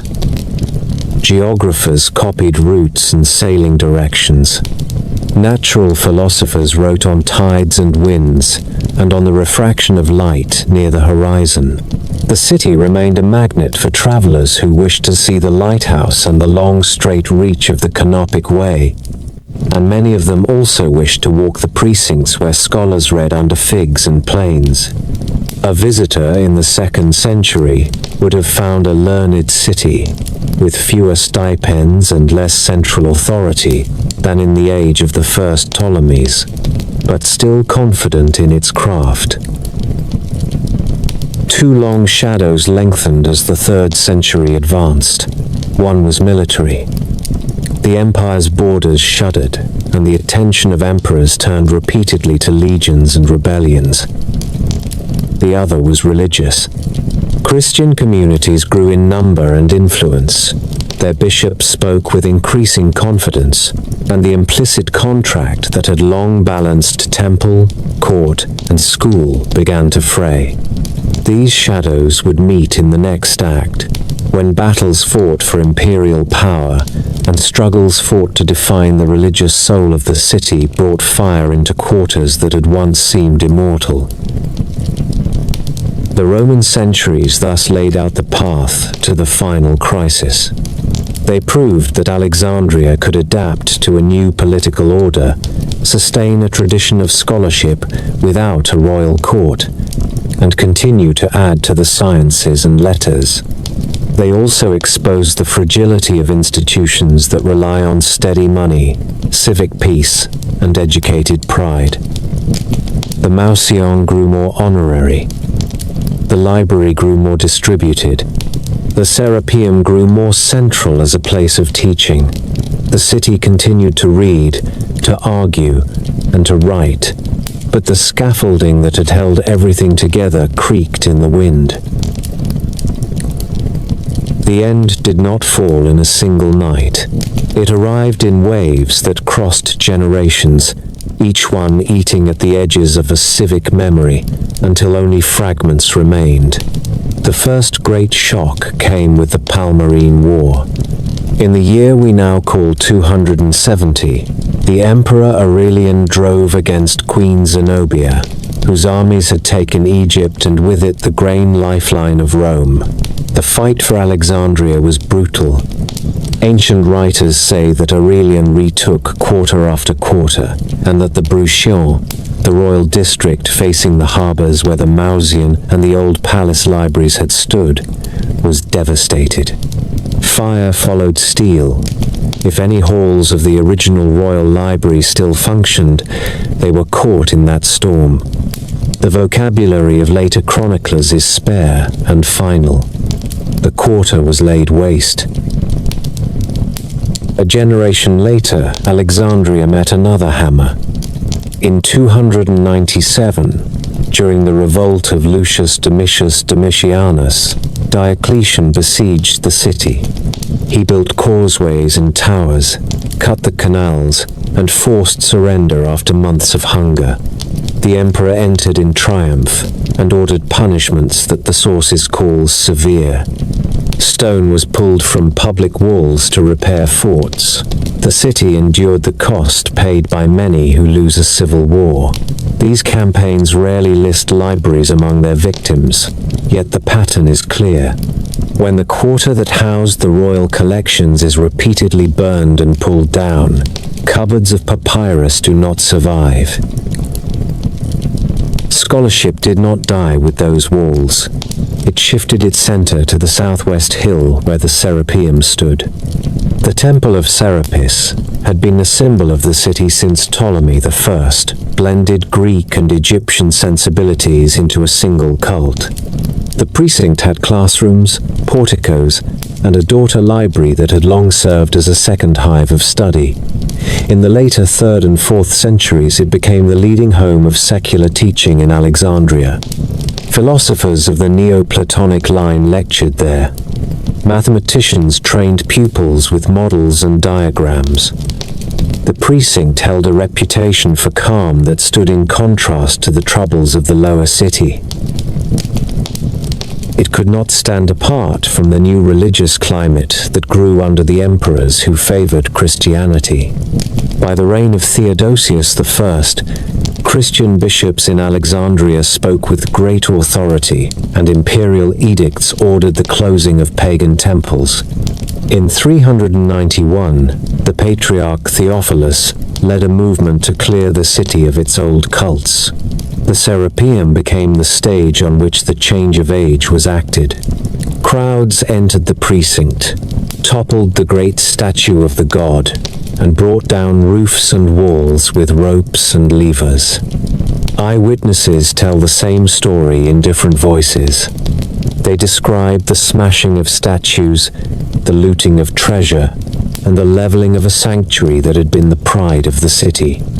If the daughter library still held rolls in its cedar cupboards, they had no patron left who could defend them.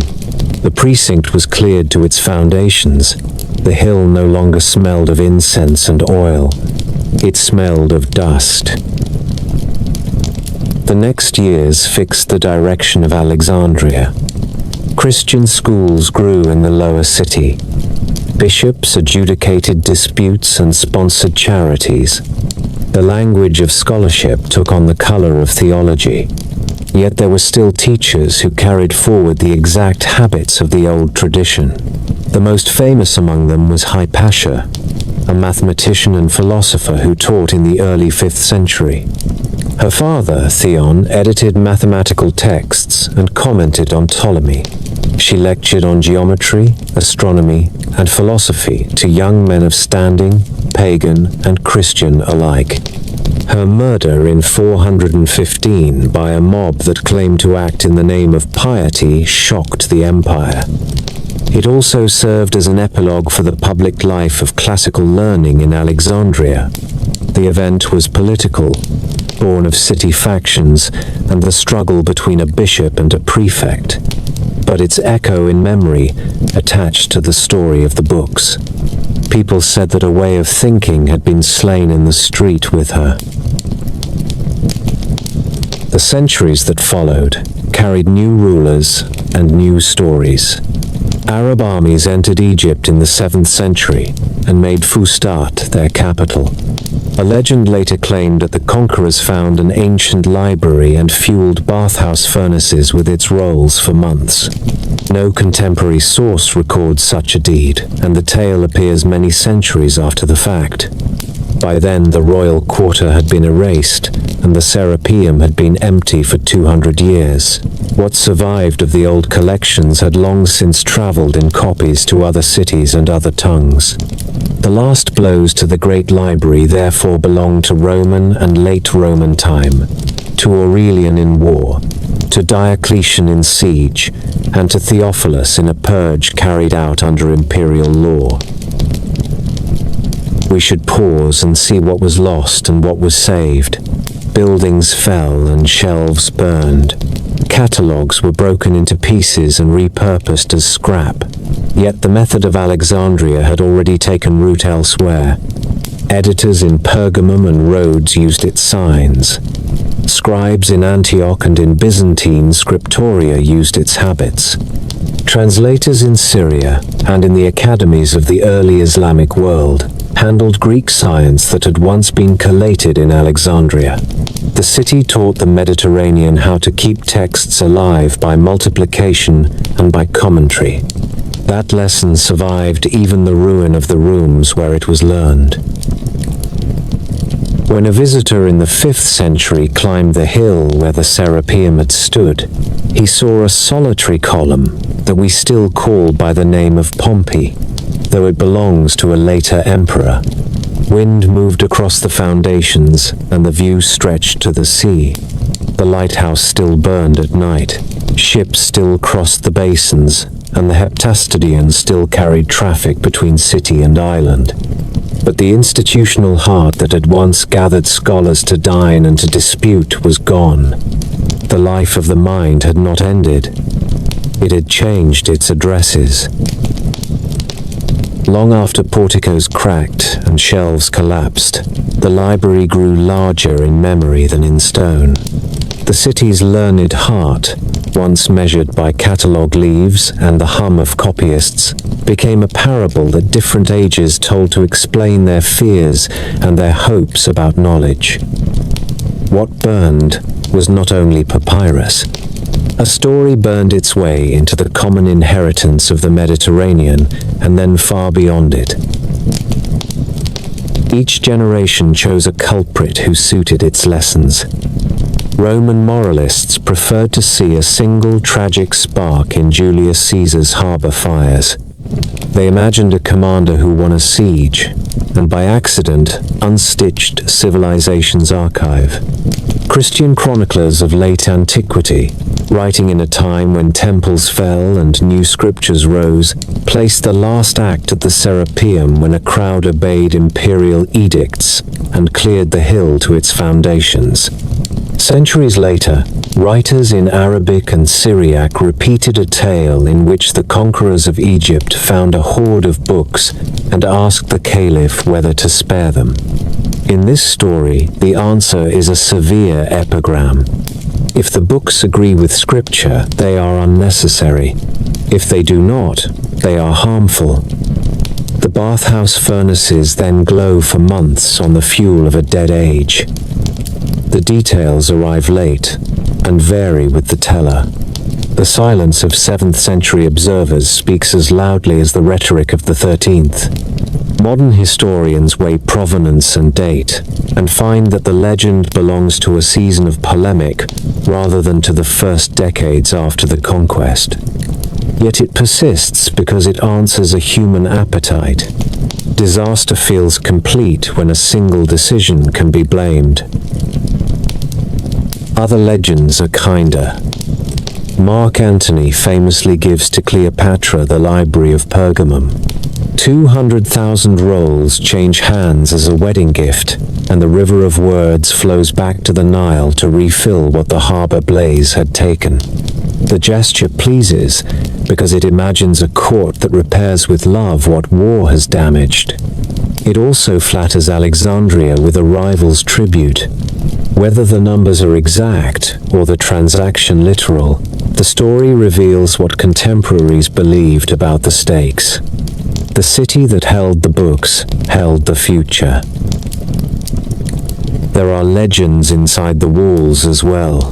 The Ptolemaics of Callimachus, that ambitious map of literature, becomes in later retellings a lost key that would have led any reader straight to treasure.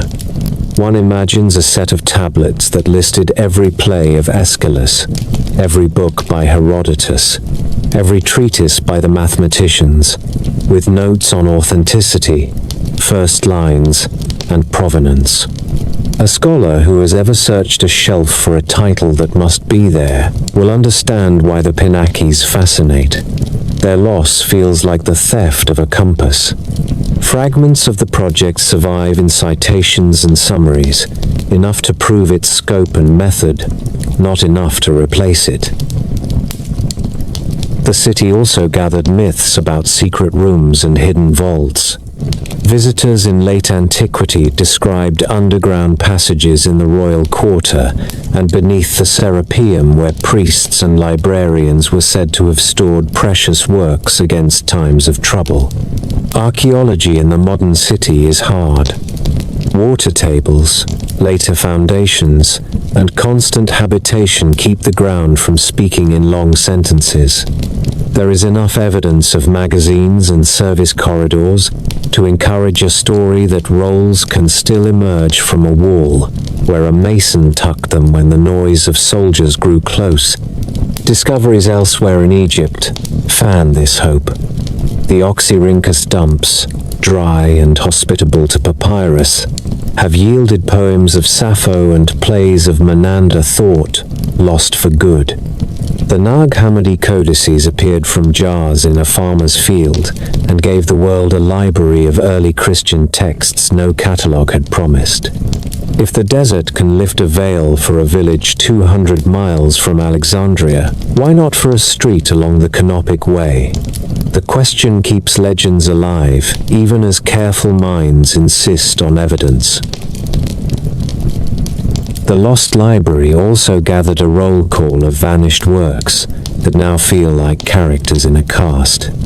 Lists begin with the completed plays of Aeschylus, Sophocles, and Euripides, with histories by Theopompus and Hecataeus, with treatises of the atomists, with the many books of the philosopher Chrysippus, with maps and coastal guides that sailors once used to run the Levant by night. The image that fixes itself in the popular mind shows a single great blaze and a shelf of unique masterpieces curling to ash. The reality, if we honor the sources and the timelines, is a slower erosion across centuries. Ptolemaic acquisitions were real and often aggressive. Roman repair and Roman neglect alternated with the politics of the day. Aurelian's soldiers tore down the Museion when they reconquered a city in revolt. Diocletian finished what ruin had begun when he starved Alexandria into submission and paid for walls with stone taken from what had been royal. The Serapeum stood as a school and a daughter library until the age of Theodosius, when the precinct met the hammer of a new religious policy. There is no final inventory to check against a fire report. There is a history of attrition that makes a single villain less convincing than a long wind. Against this long wind stand other narratives that treat the library as a seed rather than as a victim. The practice of Alexandria traveled. Grammar, cataloguing, copying at scale, and the use of critical signs moved with exiles and with students to Pergamum, Rhodes, Antioch, and Rome. Greek learning flowed into Syriac and then into Arabic in the translation movement of the early Abbasid age. Names associated with Baghdad's House of Wisdom appear as guides in this relay. Hunayn ibn Ishaq translated Galen and Hippocrates. Thabit ibn Qurra edited and improved texts in mathematics and astronomy, and he wrote in ways that a reader trained on Euclid would recognize. Ptolemy's star tables, the Almagest in a later title, stood at the center of a new science that reached from river to river. Scholars in Cairo, Damascus, and Cordoba read books that had once passed under the eyes of Alexandrian librarians. When the Renaissance in Latin Europe searched for antiquity's voice, it often did so through Arabic and Greek copies made in these centuries. the child of a lost library, taught distant schools how to care for words. The city's Jewish story supplies another thread that scholars and storytellers both prize. The Septuagint, translated in Alexandria, made the Hebrew scriptures speak the language of merchants and philosophers. Later generations embroidered the scene into a miracle. 70 or 72 translators worked in separate rooms and produced identical renderings. The legend speaks to anxieties about fidelity and to faith in providence. The outcome speaks to the character of the city. Translation in Alexandria was a public work. It made communities intelligible to one another and altered the course of religion and literature. The presence of that Greek Bible in the ancient collection gave later readers a reason to imagine that Alexandria held other missing books that could reconcile traditions if only they were found again. Travelers who wrote about Alexandria in late centuries added romance to record. They described the column on the Serapeum Hill that we now call Pompey's Pillar, a survivor that lifts the eye and invites listeners to imagine halls around it. They told of curious machines in private houses that the owners said were made according to designs from the old mechanical handbooks. They praised teachers who called themselves Platonists and who wore plain cloaks in a city that had once dressed its scholars in priestly titles. In these portraits, the library becomes a mood as much as a place. It is a way of looking at a city that measures its greatness by the number of voices it can host. Finally, the legend turns from culprits and treasures to a moral. It asks what duties belong to a state and to a city when they inherit learning. The story of Alexandria makes a case that is not subtle. Patronage matters. Stipends and roofs matter. Tolerance matters. Catalogues and bibliographers matter as much as poets and inventors. A copyist at a well-lit table can be a hero in the long war against forgetting. Myths tend to sharpen this lesson by imagining a moment when a decision erased a world. History softens it by showing a chain of choices, some generous and some careless, that together produce the same result. The legend draws tears with a vision of flames leaping across pigeonholes. The historian wins patience by pointing to a ledger, a tax decree, a siege plan, a sermon, a ship cargo, and a workshop where cedar oil ran low.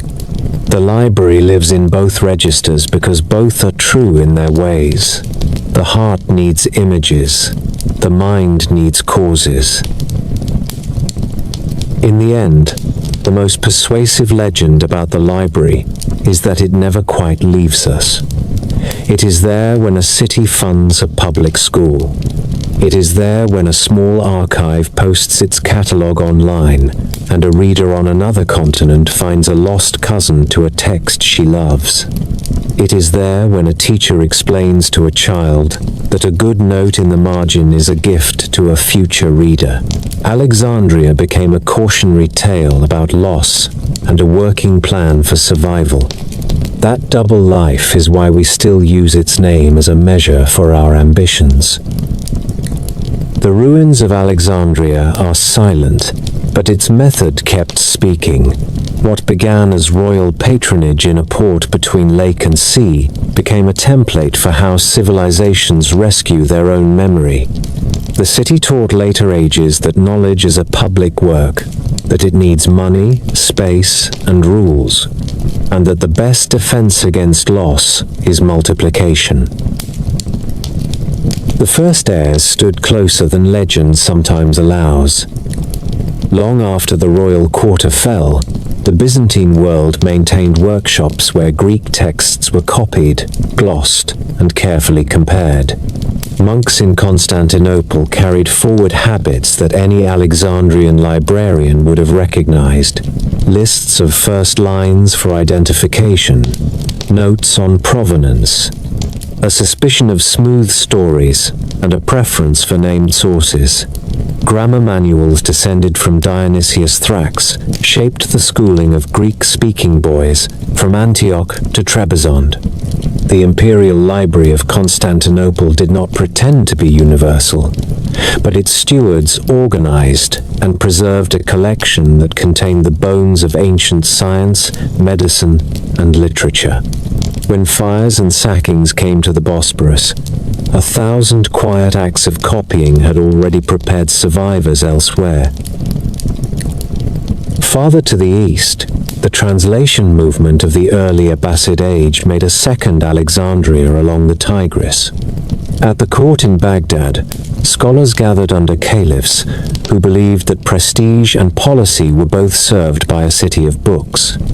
They translated medicine from Greek into Syriac and from Syriac into Arabic.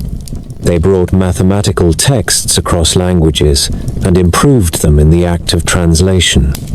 Hunayn ibn Ishaq built a team that compared multiple exemplars of Galen, resolved contradictions, and produced Arabic versions that were both faithful and clear. Thabit ibn Qurra and his school edited number theory and astronomy and pushed them forward. The Almagest entered Arabic as a working manual for astronomers who built observatories from Damascus to Samarkand.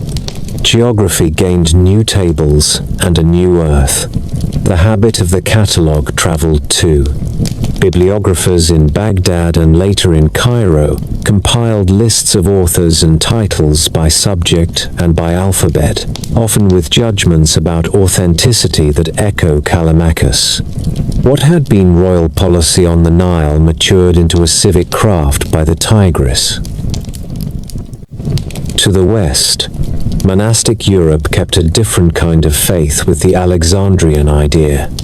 In scriptoria from Ireland to Italy, copyists wrote on parchment through winters, long enough to test any vocation. The book changed shape. The codex replaced the roll. Margins became a space where readers argued with texts and with one another across centuries. The decorative arts of the Carolingian age and the discipline of the scholastic houses met in the labor of making a page that could be read by candlelight and by a student 2 towns away before sunrise. When the first great universities formed in Bologna, Paris, and Oxford, they carried forward another Alexandrian belief. A city grows strong by making rooms where questions can be asked in public. The chain of survival bent again in Italy, where merchants and humanists in the 14th and 15th centuries searched monastic libraries and civic cupboards for ancient works that had fallen from regular use. Petrarch and his friends taught Europe to treat a manuscript as a ship returned from a voyage rather than as a relic to be displayed and forgotten. A copy made in a Camaldolese house could be the spark for a republic of letters that reached from Florence to Bruges. When the press came, first to Mainz and then to Venice and Basel, the craft of comparison and correction had a new tool. Printers hired scholars who collated multiple exemplars and annotated choices in the margins. The old signs of the Alexandrian editors had new relatives in the manicules and pointing hands of the early printed page. Catalogues moved from tablets and lists to printed inventories and bookseller catalogues that allowed scholars to request a title from another city and expect it to arrive. By then, the intellectual DNA of Alexandria had become so ordinary that it could vanish into the background of public life. City councils voted to fund schools. Donors built libraries and put their names in stone above doors. Librarians wrote rules for borrowing, for quiet, for hours, for the care of bindings, for the treatment of margins as a shared space rather than as a private notebook. A new science of bibliography grew, first as a learned passion and then as a profession. National libraries defined legal deposit so that a country could have a memory that did not depend on chance. The classification systems of the modern age gave numbers and subjects to shelves in a way that Callimachus would have recognized as kin. Card catalogues, and then digital catalogues, extended the pinakes into forms that are faster but not different in spirit. The sciences carried forward the most exacting portion of the Alexandrian legacy. Astronomers who observed supernovae in China and Denmark wrote their notes into a tradition that had begun when Eratosthenes placed a gnomon in sunlight and when Hipparchus compared lists of stars.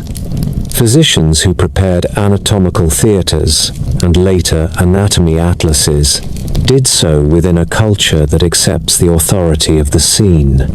Mathematicians proved theorems with a mental voice trained by Euclid. Geographers laid out maps with grids and coordinates that became the common language of navigation and then of satellites. Everywhere a footnote appears, and everywhere a scholar refuses to accept a claim without a source, Alexandria nods. There is also the legacy that cannot be shelved.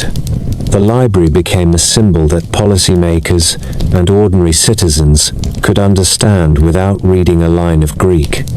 It stands for the idea that the health of a city includes its books and its schools.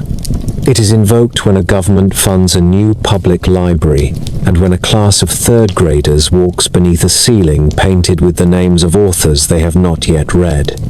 It whispers in the ear of a cataloger who stays late to check a date, and in the ear of a teacher who tells a student that a careful citation is a civic act.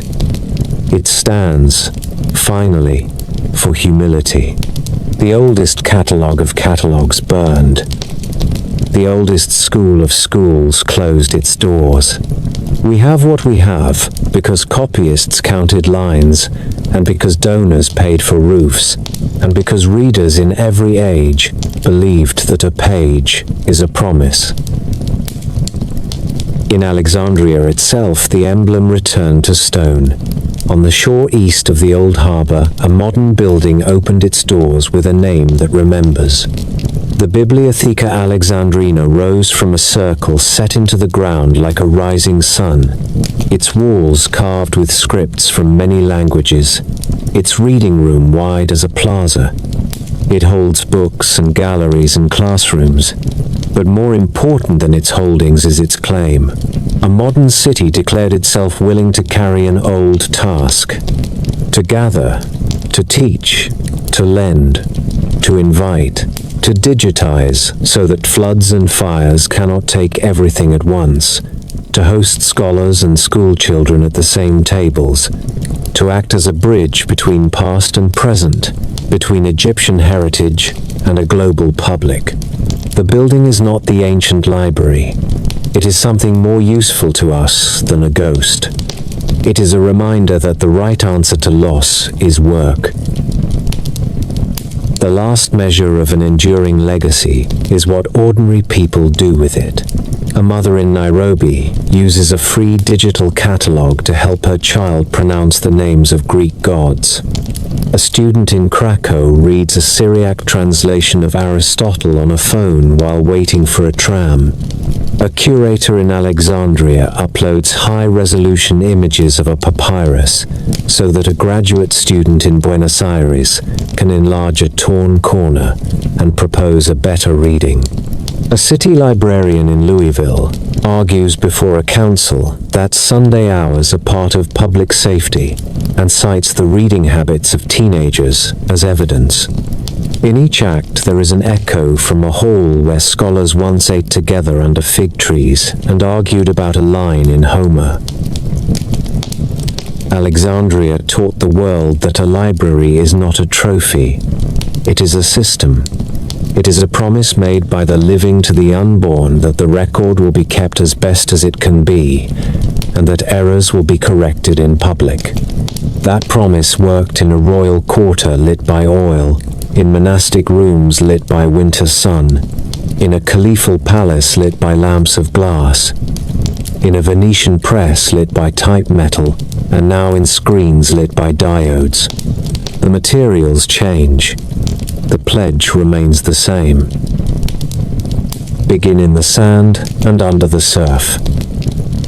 That is where the city keeps speaking. The library's story survives not only in the prose of ancient historians, but also in a scatter of clues laid down by workmen, priests, teachers, and sailors who never expected to be read.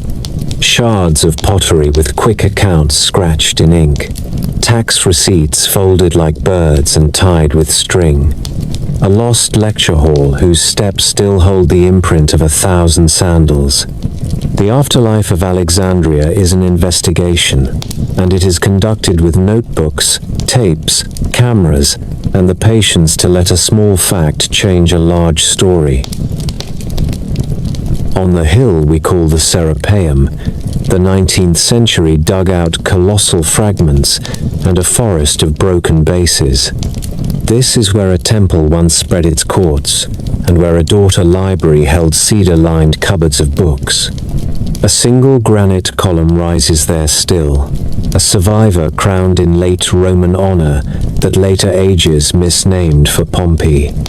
Around its base, excavators found pavements worn smooth and service corridors where porters once shouldered crates. Far below the hill, under today's apartments, archaeologists traced galleries and stairwells that suggest storerooms and classrooms. Pieces of inscribed lintels turned up in garden walls where the stone had been reused. Each fragment is a sentence in a document that wind and time tried to erase. Across the modern city, at Com el Dika, a tidy miracle appeared in the soil. Workmen clearing for a housing project uncovered rows of stepped auditoria, small covered classrooms made of brick and dressed with limestone, dating to the Roman and late Roman centuries. Dozens of teaching rooms stood side by side, like a campus frozen mid-term.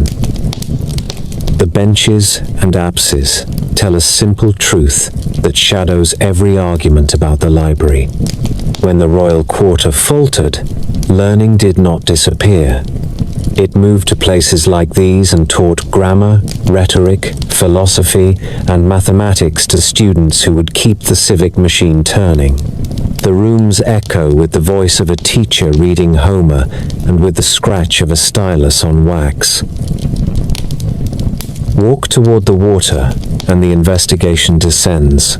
Divers in the eastern harbor map columns and architectural blocks by feel and by light that fades to green.